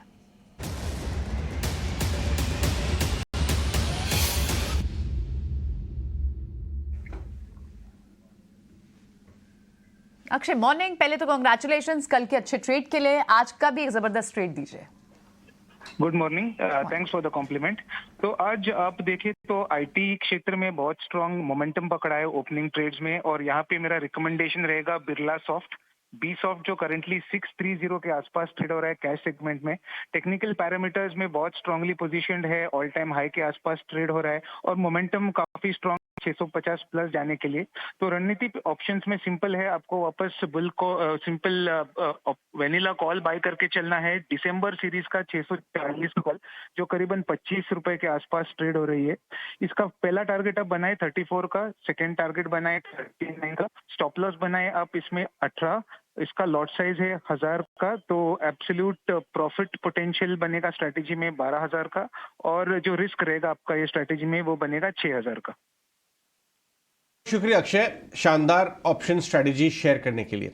चलिए आगे बढ़ते हैं। 20,000 के ऊपर का सिलसिला जारी है, इसलिए मार्केट की बातचीत हम फंडामेंटल नजरिए से आगे लेके चलेंगे। योगेश पाटिल हमारे साथ जुड़ रहे हैं, थोड़ी देर में जुड़ेंगे, 10 मिनट के अंदर। योगेश पाटिल जो CIO equity LIC mutual fund है, वो 10 मिनट के अंदर हमारे साथ जुड़ेंगे और हम बातचीत आगे लेके चलेंगे। लेकिन एक बार निफ्टी के गेनर्स की लिस्ट दिखाइए डायरेक्टर साहब। जो टॉप 5 स्टॉक्स हैं 20,000 के, जो बड़े कंट्रीब्यूटर हैं, उनकी तरफ नजर डालना जरूरी है। हमने आपको आज सुबह बताया था कि बाजार में एक बदलाव हो रहा है, इसको मिस मत करिए। वो ये कि 20,000 के पार की जो तेजी आ रही है वो लार्जली लार्ज कैप लेड है।